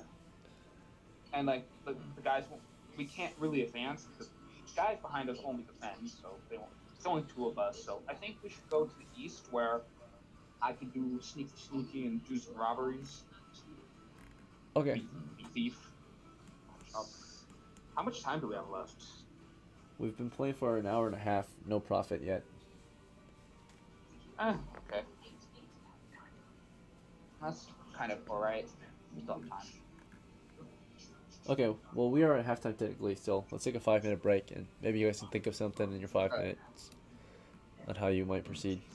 The goal, of course, is to just get enough money or kills to get enough money to help your character survive for the next few days, right? It's 1 copper per day of survival, so. Right, basically. So, try to get at least 1 copper, otherwise you lost today. Right, the minimum is at least 1 copper per day. Alright, I'll see you guys in 5 minutes. Yep. We could go to the East Cave where I have some ideas. We can do. It's going to be a little difficult. You did make a fair point with the whole barricade. We can push Yeah, but it's also forward just the two of us. There can be up to 20 kobold. Yeah, and then count up to, like, I think there can be more than 20 kobolds. Very, very dangerous, just the two of us. What I think we could do is just, the thing is, I want to play and get loot and stuff. I don't want to just pull out and be our loss. But if we really just want to, we can just, and then I will give you a couple copper pieces to keep you alive for your next adventure. I I can got give you a one copper left. piece. I can. Oh yeah, you have one left. Just buy rations, yeah. Right? Yeah, well, it's more than just it's just cost of living, just stuff in general. Gotcha. Rations might be helpful, whatever happens. I don't know. This rule is kind of new, so. Yeah. Okay. I mean, Well, technically old, but it's fine if you want to go to another cave entrance. That's fine. I mean, yeah. me, What do man. you want? Right now, this doesn't seem very advantageous. You say, oh, we should put the barricades back, head on back down the trail. Just ready to kill. You know what I'm saying? I understand that. You want to go? Charge in, Could paint go the to war walls if with you the want. guts. We're currently on war with goblins. Hell with this. I mean, while we're here, we might as well try to take it. Yeah. What we could do is go back to the siege camp and buy some grenades. I have money still. I have money and torches. I mean, doesn't look like it. It looks like you have 0 copper. I have 0 copper on me. I have a whole bunch banked. I have 64 banked on me. So okay. Use my banknotes to get let me check how much grenades cost, and we can lob grenades down there. Okay, sure thing. Works with me.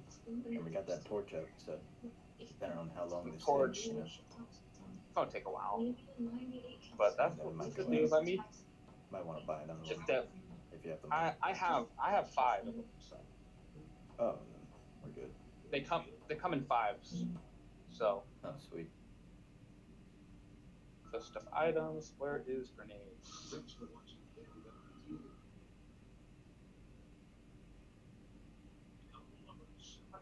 Once again, if you survive, I will kind of ask for my mail.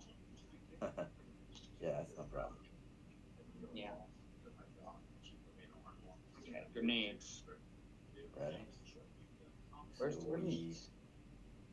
We'll chill out after we put the barricade back, then come back with grenades. DM's still gone. You still have minutes. Yeah, that's fine. Let me check how much grenades cost. Grenade cost is 1 silver piece. I have 66 copper.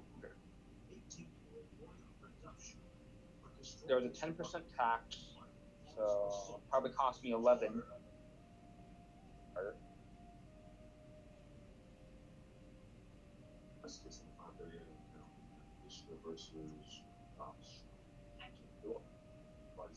And how about this? How about we get you an actual shield and a weapon, like short weapon? Not short weapon, normal weapon.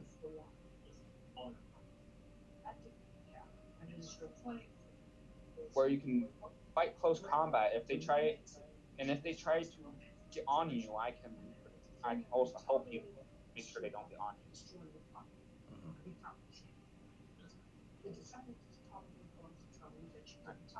So definitely will buy grenades. Nice.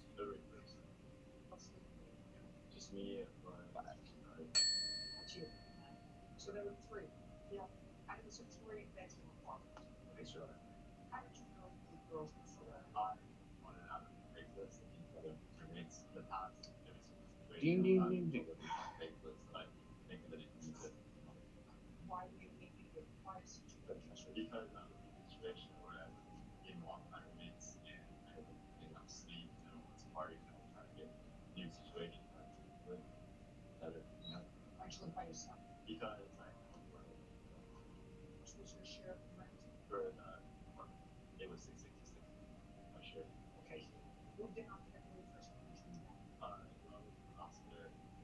And I will say, you You can probably throw those grenades perfectly fine with being open since you have. I mean, just as long as I'm not wildly throwing them, no chance to slip out of my hands. Yeah. So let me Ready myself. see. You have -2, -2, 5, and -3. You have an armor class of 2, which is really good. If we get you a shield, you can have an armor class of 0. All right. Welcome back. Sorry about that. I'm back. Let's see. Hopefully that was enough time to plan out your next move. But if you don't have any other plans, no worries. What do you guys think you want to do from here? Okay, first of all, we're going to put up the barricades. Yeah. Okay, so replace the barricades carefully. Back over the tunnel. And then after that, And we're going to go into the siege camp. alright. So you made your way out of the cave. Carefully made your way back out. And over to the siege camp south of the cave, right? So get out there. Get back into the siege camp. Make entry into the siege camp. And you stand in the siege camp, of course, which consists of mostly troops here. It's encamped position, right? It's got everything you can imagine. Imagine a medieval siege camp to consist of.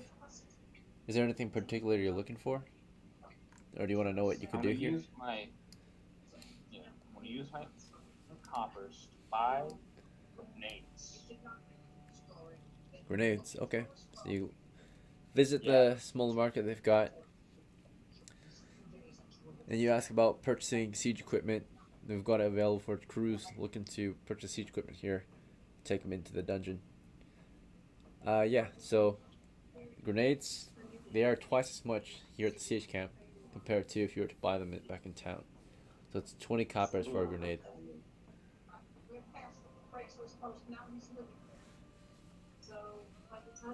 I really only need one grenade. Yeah, let's use my banknotes and buy one. One grenade? Okay. It would cost MICHMILL 22 with banknotes. Yeah. There's 42 left. Alright. Now you're actually equipped for this now, possibly. Yep. And then we're going to head back to the cave.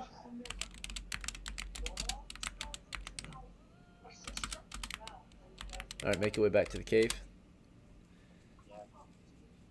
Make your way inside. Yeah. Make way inside, back to where we were. Alright. Time of arrival. You return to the cave, back at where you were, at around we'll say 9:30. A new torch was lit on the way in. Naturally, you've got 3 torches left. But you're back in the cave. What do you want to do from here? Go back where we were. Right, you're there. Alright.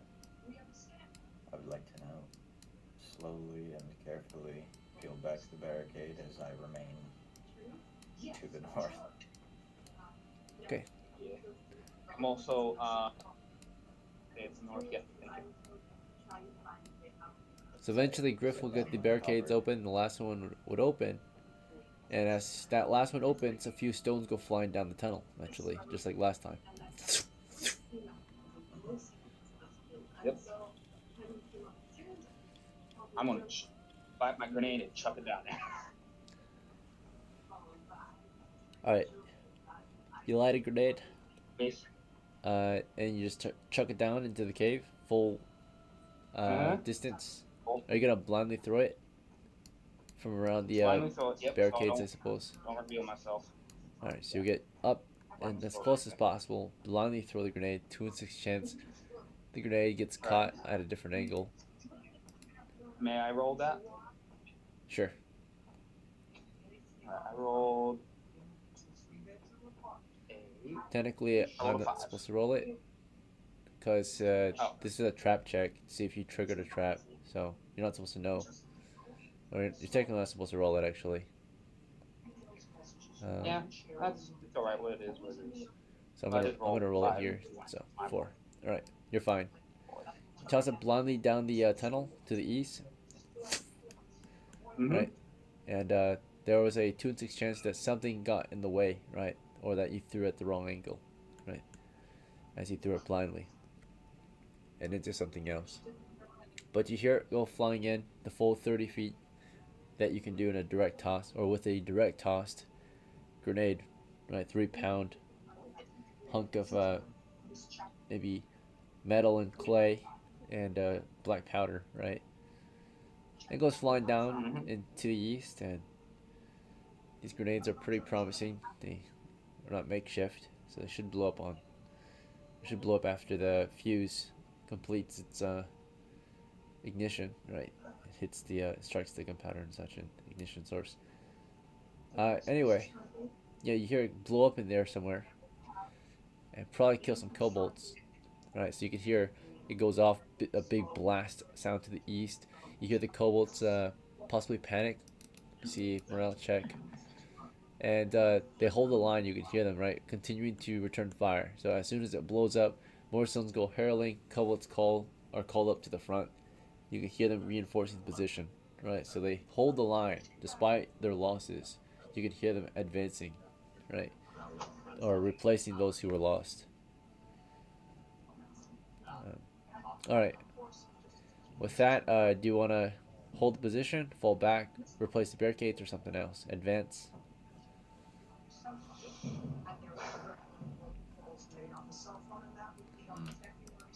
Griffith, if you really. The enemy seem to be rallying out to meet you. They're making a push into the cave now. Like, Oh. step into MICHMILL's place and ready my halberd. All right. A grenade blast captured a few of them in the blast, right? So. Yeah, you threw the Ready my grenade in short there. sword then.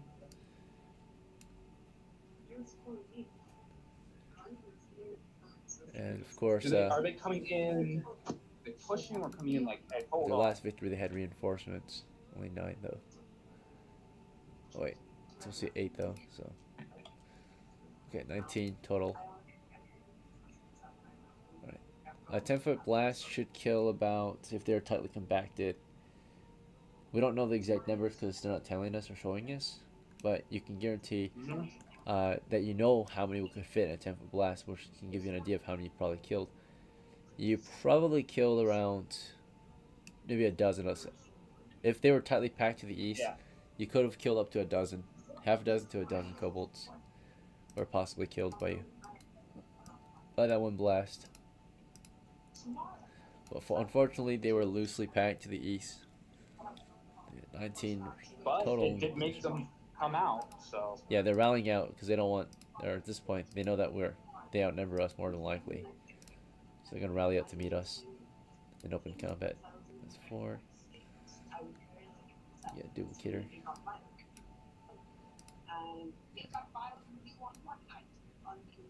6, 8.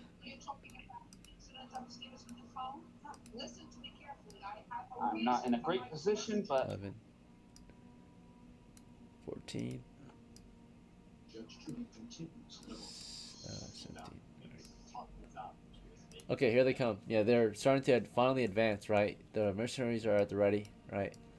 They're here to defend. Typically, the garrisons can only afford about 2 troops on shift per position at each campfire. So there's about 2 guys here, 1 melee, 1 bowman. The melee guy will move to the front, and then you guys can resume your previous positions if you want. Griff and Spearman can hold the line here. MICHMIL, if you want, you can use your bow. Prepare to fire. Do you have one? yeah.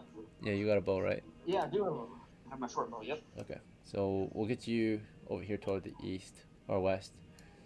And then, of course, you can peek and fire around the spearmen. Yeah. Crossmen can fire in from between Griff and the spearmen. So we hold the line.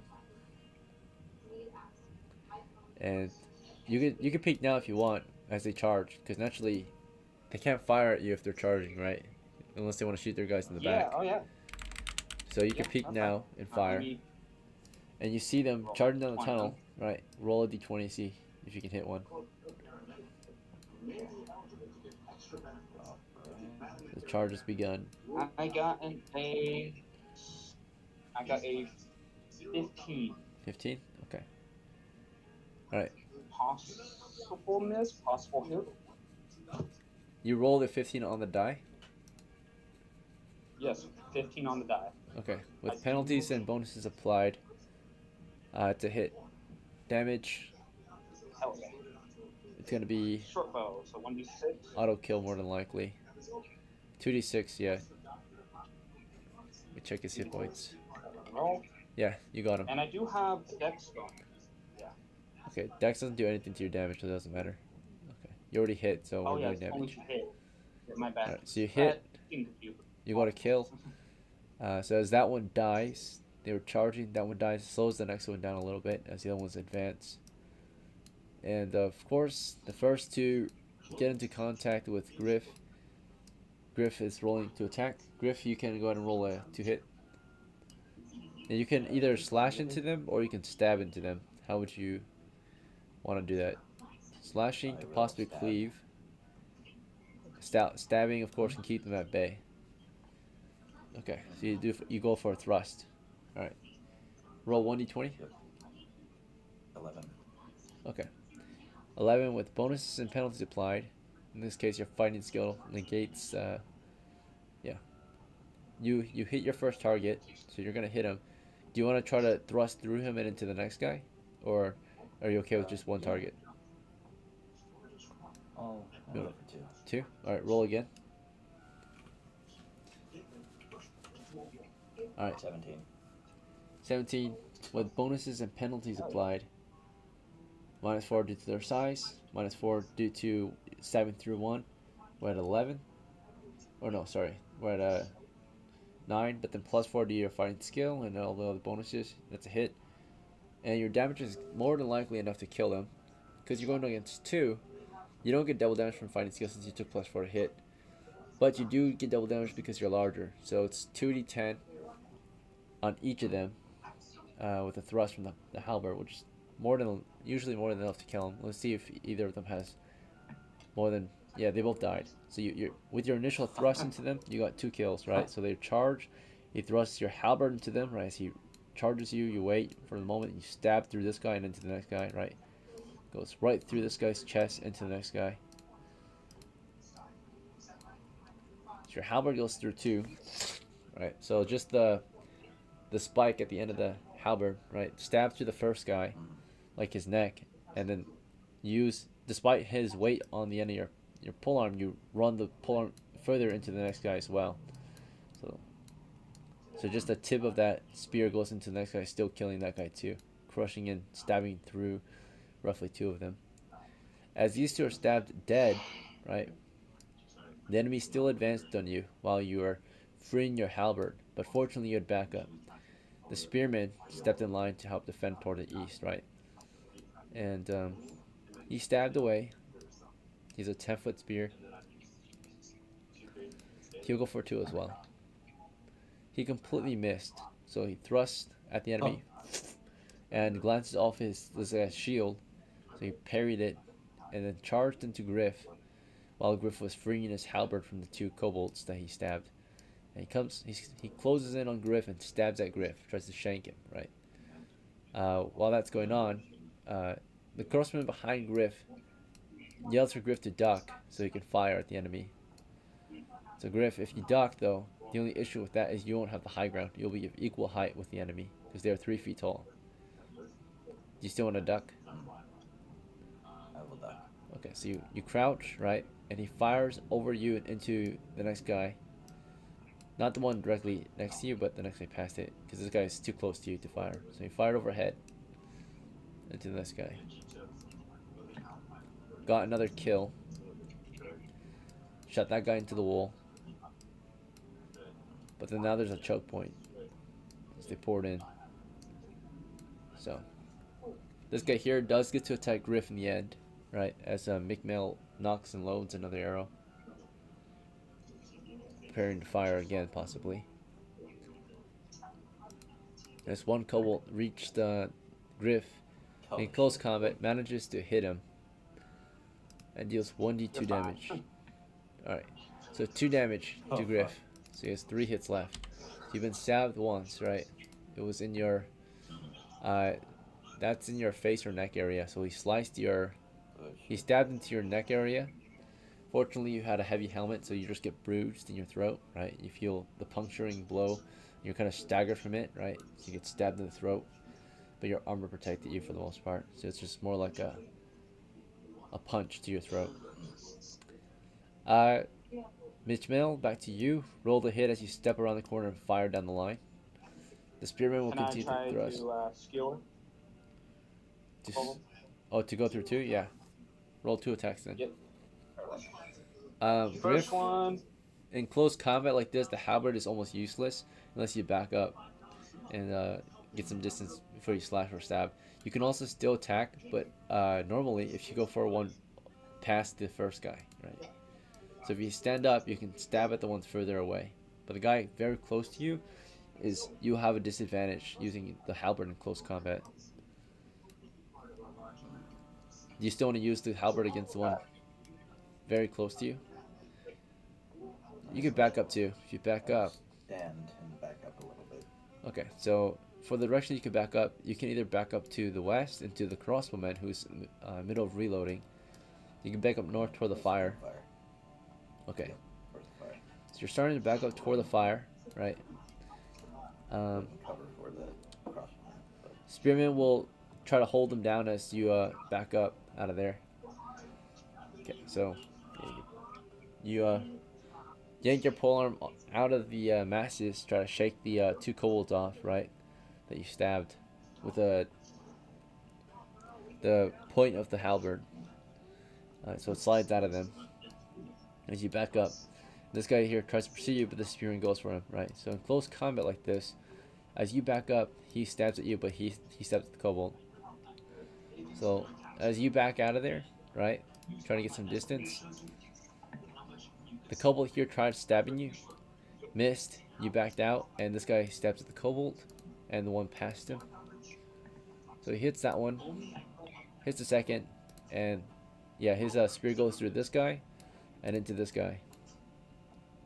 So he thrusts the spear right through him, right? So a good thrust into the enemy ranks, right? Just steps forward and thrusts through 2 of them, and then rips the spear out of them.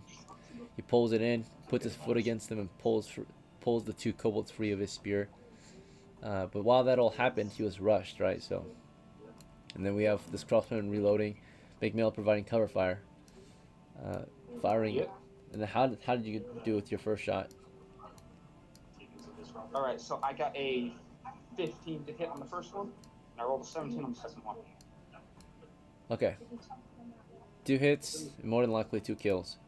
Let me roll their hit points first, and you might not have to roll damage. Okay. You have to roll damage against the second one, so roll 2d6 against the second one. Alright. Or actually, it's just 1d6 since you're going for 2 kills. So it's just 1d6. Alright. 6. That is 3 damage. So it survives. Yeah, it survives. So you shot one, he staggered. He gets shot as he was charging, he gets staggered. Half his movement. Alright, so he gets shot. There's an arrow in him. The other ones are choked up by him. These guys, after the spearman pulled his spear free, while he was pulling it free, of course, the other ones pursued, right, as he was ripping his spear free. And fortunately, Griff backed up enough to defend the spearman after that, right? So the spearman What backs. about my other shots? It killed. You didn't have to Not roll. other shot. Oh yeah, you're right. I'm dumb. Sorry. Alright. Anyway, Griff, go ahead. If you want, you can do in this case, you backed up toward the fire. They're rushing. If you stab now, yeah, maybe you could stab through this guy and into the guy that just got shot. So roll the hit, and you can probably roll twice then if you want to go for 2 kills again with your 1 thrust per round. Do you think there's enough space here for me to cleave? You could cleave. Thing is, you're at a tough angle, so yeah, you don't really have a lot of space to cleave right now, because it would more than likely hit this Stab barricade. for 2. Yeah, so you would stab through this guy who's about to pass the barricade, through him and into the guy possibly that got shot by the arrow, right? So as he charges forward, this guy is shot, he's staggered, right? Yep, roll 2d20. First die is against this first guy, the highest chance to hit. Second one is just in case. Alright, 2 hits. 18 and 20. Clear. So as this guy charges forward for the spearman who just ripped his spear free and backed out of there, just like you did, kind of. You thrust, so you guys have each other's backs, basically. This guy is killed by you, and this guy that just got shot by an arrow is killed by you as well. And then lastly, these guys pour out into the chamber finally. So as you kill off those two, their movement is half, 50% speed as they're trying to move over the corpses of their guys. But also, they might have to make a morale check soon, if there's enough of them dead. Which I don't think enough of them died yet. They have a large crew, so yeah, there's a lot of them. Let's see. Kobold cannon fodder. Alright. There's a whole horde. Oh, Lord. Alright, so they're just pouring out tons of dog-like men, just rushing out with shields and javelins, clubs and daggers. Charging to meet you. Another grenade would be nice. In the end, though, as that spear was pulled out, they did manage to close the distance, I would say. They're doing a full sprint to get through. So they won't be able to attack, but they do crash into your crew, right? So this guy manages to run over his guys and slam into our spearmen, along with this one here. So they just, as our spearman frees his spear out of those two kobolds, these two ran past the ones that just got slaughtered, and slam into, of course, our spearmen. Two of them will probably knock him over unless he can hold his ground, which he can't. So he gets knocked over by these two who slam into him. He said fight weight? This guy. Yes, MICHMILL is firing into them. These guys sprinted toward MICHMILL, right? Remember, they had to do a sprint to close the distance, so they can throw their weight against MICHMILL. Two of them throw their weight against MICHMILL. And MICHMILL, you can do a d6 to force doors to hold your ground. To apply twice your weight. I need at least 3. What's your strength? Oh, yeah, you need 3 or higher, or 3 or less. I got a 1. Okay, so you apply twice your weight. So take maybe more than 2 kobolds to take you down. Well, they do have the numbers, but not enough to make contact with you. So 2 of them slammed against you. You held your position. Another one slammed against them. The 4th slammed against that guy. At that point, you're far enough away to just hold your ground and step away. These guys overwhelmed our spearmen. They slammed him to the deck. They all poured out. These guys came running around into GRIFF. This guy, first one to make contact as GRIFF ripped his halberd free of the 2 kobolds. These 2 came around the corner and slammed their bodies into GRIFF, forcing him toward the fire. GRIFF, roll 1d6 to hold your ground. You have a 3 in 6 chance of holding your ground. So 1, 2, or 3 on a d6 means you hold your ground. You don't get toppled by these kobolds. You said 1d6? Yep. Yeah, 1d6. Pass. You held your ground. So 2 of them come slamming into you, throwing their body weight against you. Total of 120 pounds of weight slamming into you. You weigh 160 pounds. If you force doors check it, or strength check it basically, you can hold 320 pounds, twice your weight. So you hold, you stand fast. Another 2 come slamming into them, equaling out a total of 240 pounds. Still not enough to beat you. These guys, of course, can't really make any contact. So these are slammed to these guys, which slam to you, which you just kind of back up. You're stepping into the fire, kind of. The crossbowman steps out of the way for you to kind of step away from the fire. So you almost got pushed into the fire, but you quickly step into him. He steps out of the way for you, which interrupts his reload. But it shouldn't be too long before you can fire again. Yeah, they just keep pouring out, pouring in. Probably need to switch to melee by now. Alright. So back to MICHMILL, you held your ground against 2 of them. Against the 3rd one slammed into you, held. A 4th one slammed into you, you still held, right? That's only 240 pounds of force. Maybe some of them did a force doors check. Alright, 2 of them did. So on top of that 240, they got an extra 120, so 360, which just barely beats you. They finally pushed you back. That's about it, though. They slammed you backwards. Yeah, that's about it. You just step back to avoid the extra force. All What right, so I'm the next doing combat round, is though, backing we're in up. close combat at this point. So you want to switch to the sword, or do you want to continue firing? You want to run? I'm gonna back up and draw my sword.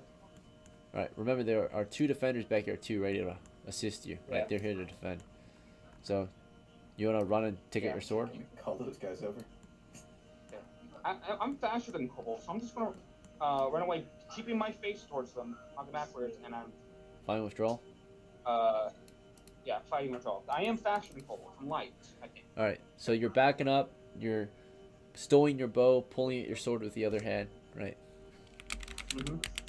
And they're pursuing you. So as you back up, you'll be able to fight them, and they'll be able to fight you. We'll see. Some of them are gonna fight the spearman. Okay. Griff, they're everywhere, right? Do you want to just at this point step away and start slashing, cleaving through their ranks with your halberd? Yes, I would like to do exactly that. And bear in mind, these things are easy to cleave through because they're so small and you're a fighter, right? They're the size of dogs that walk on two legs. They're 3 feet tall, right? They're short, they're tiny little guys. Thank you. You would just try to cleave your halberd right through them, right? So as you do that, the crossbowman will at this point switch to a sidearm, which is we'll say his actually no, he'll just back out and continue reloading. So he's gonna withdraw. Actually no, we're gonna do a morale check for him because this guy is down, his partner's down. His job is to defend the position, right? If it's defendable. So he passed the morale check, so he'll hold the line. He's not gonna retreat yet. By hold the line, his job as crossbowman is to keep reloading and firing that crossbow. So he steps away to finish reloading as you cleave through the enemy ranks. And the spearman here on the ground, he's trying to wriggle his way free because two of them are holding, or they slammed him to the deck and are climbing onto him right now. And he's trying to wriggle out of their grasp, right? As he's wriggling out, he's probably going for his sidearm, which is a dagger, close quarters weapon. So he's reaching for that dagger because the spear is useless at close quarters like this, or very close combat. Yeah. Grapple range. Alright, so we're going to start with MICHMILL's combat here. So MICHMILL, you're stowing your bow, drawing your sword. As you did that, these two kobolds that slammed into you last round start swinging on you, right? Before you can draw your sword. I'm also withdrawn too. Right, but they are also advancing and swinging on you. So let's see, you're stepping backwards as they swing on you and pursue you on your way out. Let's see. And one miss, one hit. The hit deals 2 damage. I'm dead. And MICHMILL's killed in action with that, as you should have maybe went for the full retreat. A final withdrawal means that you're backing up and attacking, so you're back up at half speed. So in this case, 15 feet. I just want to say, if I did a full retreat, it would still got a hit on me, right? Because they were right. So. I mean, you would have still rolled initiative though. This thing, so you could have moved before they could swing, possibly with a full retreat. With the withdrawal, okay. you're gonna stay with them during the fight, because you're fighting back, right?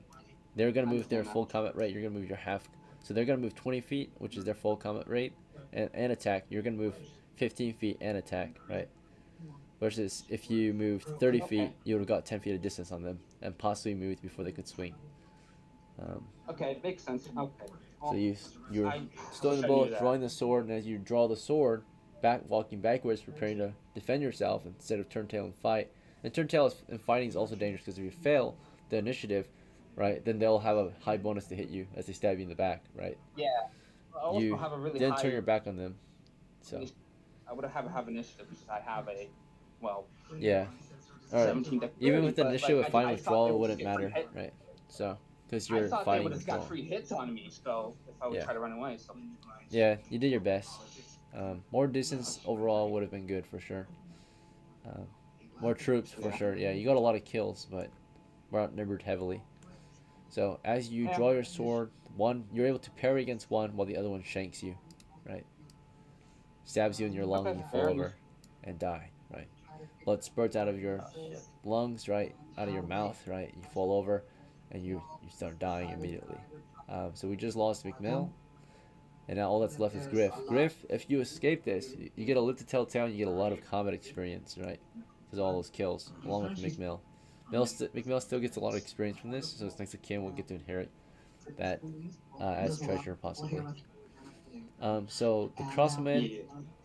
Oh, as MICHMIL was being killed, these two were trying to hold the spearman down, who was in the middle of wriggling free.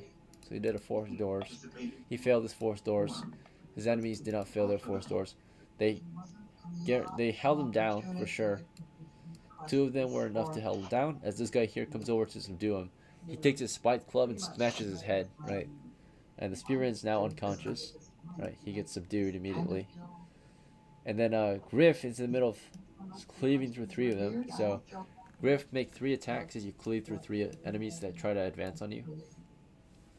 About and why they were running. As for what sets her apart from the rest of the field, Connie says it's her You're gonna roll 3 d20s. Yep, 3 d20s.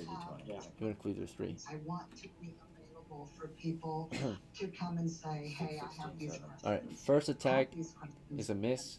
Second attack is a hit. Third attack is a miss. Total damage on the one attack that you managed to land is only 1d, or let's see, it's divided by, it would have been, so that one's a hit without fighting skill, or, yeah, with fighting skill that's a hit. 16 minus 4, 12 against their arm class, they have shields. Okay, and then of course, the damage would have been 1d10 times 2, 2d10. Divided by 2 twice, so 1d10, 1d5, plus a shield. Alright, about 1d2 damage. So the one guy you managed to hit takes me 1d2 damage with his shield, still wielding his shield. So go ahead and roll. Yeah, you do like very little damage to the only one that you managed to hit. But let me roll to see his hit points. He only had 1 hit point anyway, so you killed him still. You took him out. Yeah. Alright, so you cleave through at 3 of them, but you only nicked 1, as the other 2. As this guy was focused on him, and technically this guy's auto hit because he's in the middle of grappling, so you actually auto hit and auto kill this guy, right? He's holding our guy down, and your polearm goes through him, the back of his neck, just rips the back of his neck open. Blood spurts out of the back of his neck because he was distracted. He was vulnerable. Grapplers are very vulnerable to being killed. Alright, but one of them did crash into you and attack you for sure. Nat 20'd our Griff, so went for the balls, right? Our poor Griff was cleaving. He goes for Griff's balls and deal double damage. Total of 4 damage, just enough to kill Griff. So ran his dagger up through Griff's groin and into his guts, right? And the crossman just finished reloading and sees Griff die as the enemies pour in, and he retreats, and the position is lost, right? As he's retreating, he was retreating while these guys were killing MICHMIL, while these guys were killing our guy here and subduing him. And yeah, he ran. This guy here chose actually not to kill Griff. Maybe he could do subdual damage if he chooses, and he did. He subdued Griff. He didn't go for a killing blow. He went for a wounding blow, or he used his dagger bluntly. So he smashed Griff's balls with the blunt end of his dagger, and therefore he only did half damage, which will subdue him but won't kill him. So Griff is dying, or he's not really dying. He's just subdued. The enemy wasn't trying to kill Griff. He smashed Griff's nuts. He fell over, so they can take him captive, right? Then the one ran over to hit Griff in the head again, right? Just make sure he goes out black. When you have damage 2, and when you have 1 hit point left, you have 3. Well, he dealt 4 damage, so it would have been 2 damage, yeah. So, I mean, 1 hit point, yeah, he would have 1 hit point left technically, but another one would charge in and swing on him too. There would be tons of them. So, it wouldn't matter overall. If they went for a kill, there's just too many. Griff went down, right? As soon as he cleaved through 3, the remaining kobolds poured in, overwhelmed their position, and of course took us out. So if we had more troops or a death funnel or something, right, to hold them back from pouring in, that would be we best. had a death funnel, that's the thing. Yeah, they have so many. They just climbed over. But I should have bought another grenade.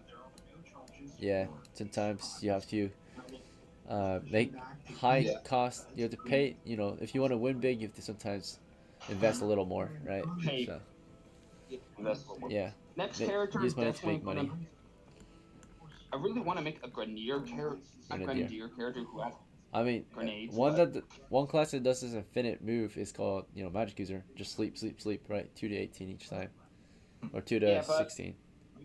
they didn't have sleep because we had two. Well, Yeah. I think we could also done a lot better if our other thief didn't die. Also, That would have scrolls been really are helpful. the same price as grenades, pretty much. I think. Yeah, like a sleep scroll is only 10 coppers, or 20 coppers maybe to buy. To create your own is 10. So Yeah, but you have to be a magic user, right? yeah, true. It is restrictive to magic users. The magic user Oh, gets I sleep for am a free. thief. So there's other ways Don't around it. thieves use spells? But isn't that rare though? Later on, yeah, That's it. higher level. So Yeah. you guys did good. Although we lost today, you still got a lot of kills in there. The position is lost. This cave is completely lost now. So our guys to the west are able to hold the line and fire, maybe a hold down against the horde as they get some range up here to defend the intersection. But for Shirley, cave number 2 was lost again. Right, the enemy took it back from us. We'll move the Oh, barricade. might be good for us since now that's a better defendable area. We probably don't need to touch this cave. Yeah, our job is to keep them from exiting the caves. Right, so as long as they don't pour out, they'll need to come out at some point because they need to. The reason why they go to the surface is mainly to get protein, right? Because down in the caves, they only can grow so many mushrooms and eat so many bugs. Can we starve them out? Like, Yeah, I mean, that's what we're trying to do. It's just that they keep pouring out. Like, at some point, they're eating adventurers for one thing, right? So adventurers that die in there are actually helping them, right? So if you die in there, they get your meat. You just help sustain them for the next few weeks, right? So yeah, makes sense. And uh, also everything wants to evidently they survive. eat living adventurers too. So The original reason they came to the surface is because they were running low on food in the underground, right? Now they're defending their home and eating whatever food they can get by adventurers pouring in and dying in their caves. So you're not getting paid to die, you're getting paid to get kills and to keep them from coming out. yeah, and we're trying to get kills. Yeah, and and of fail. course, as long as they can survive, they can keep on reproducing, and with that, as long as they can keep their reproductive cycles up, and it doesn't stop, they'll just have a constant flow of troops, right? But as soon as there's a interference, like they start running out of food, you can start to see their numbers starting to dwindle. More limitations on how many troops they can have and such, right? So For now, they have it actually might be a good idea to just leave them alone. to keep them in there and trap them, right? So to get a defendable position. Yeah. Which this is a much better position for our troops. Yeah. Anyhow. So the whole goal of this, And of course, is to clear them out of the. Oh yeah, go ahead. And everything else is secure too. So. Yeah, I mean, no, somewhat secured. So the goal, of course, is not just to get a defendable position, which is good, but this is only good for so long, right? Eventually, they'll make a push and attack the position again, right? So, like, this group here is probably capable of retaking the intersection right now, right? Like, if they pour it in, they can definitely fuck up these last few guys, right? If they wanted to. Yeah, definitely. But they'll take their time because their goal is to do so with the fewest casualties possible. They usually suffer the most casualties during adventuring groups, right? When the adventuring groups attack, that's when they suffer the most casualties. But against NPCs, right? They usually don't attack unless they have a good chance to win automatically with that few losses or with few losses. Today, of course, you caused them significant losses. 1, 2, 3, 4, 5, 6, 7, 8, 9, 10, 11, 12, 13, 14, 15, 16. Huh. There should have been a morale check long ago, huh? Yeah, there would have been a morale check at some point. Which I did roll a morale check to see if they would advance to the cave, and they passed. Okay, so that's what. Yeah. I think that was a fail morale check to see if they would actually hold the line. I wasn't sure. So I know something went Yeah, up. it was fail. Yeah, It so was fail to to hold the line, so they decided to charge in.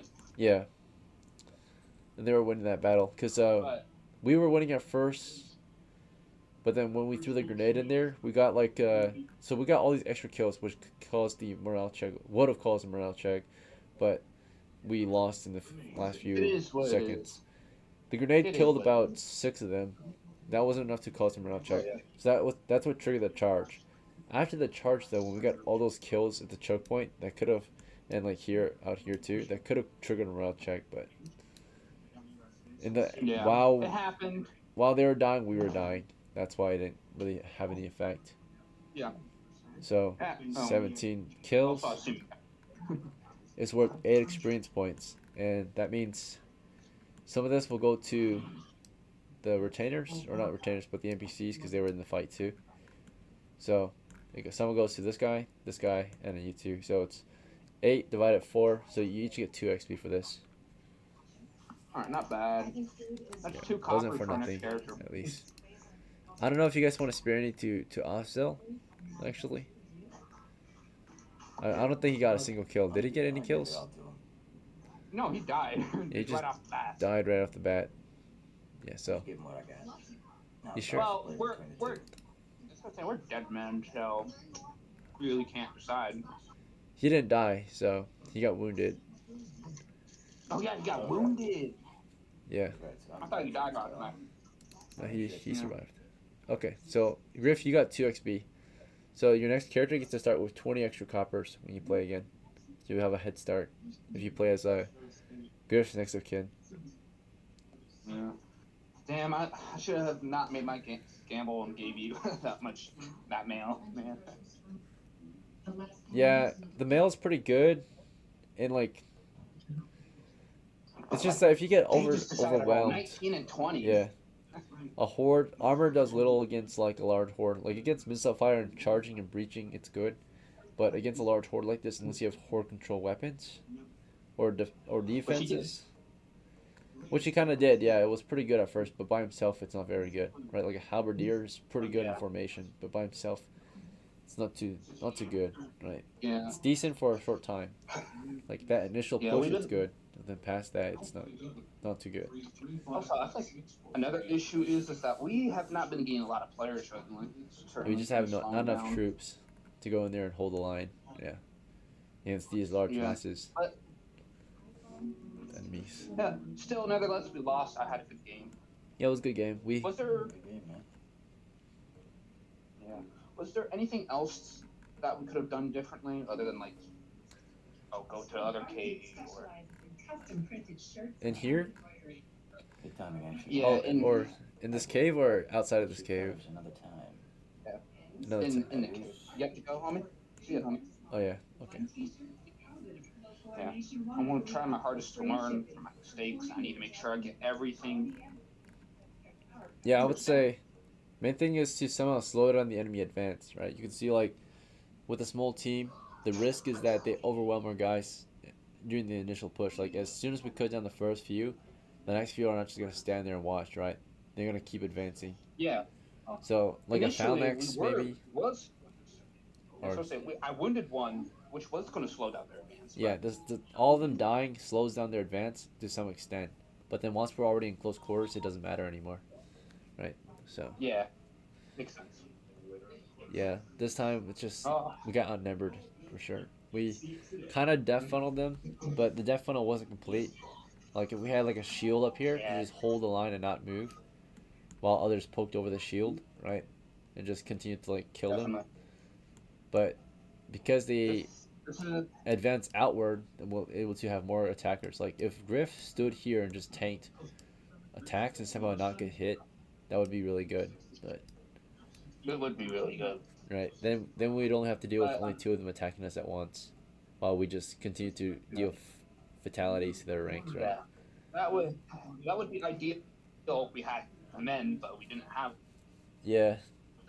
Being called.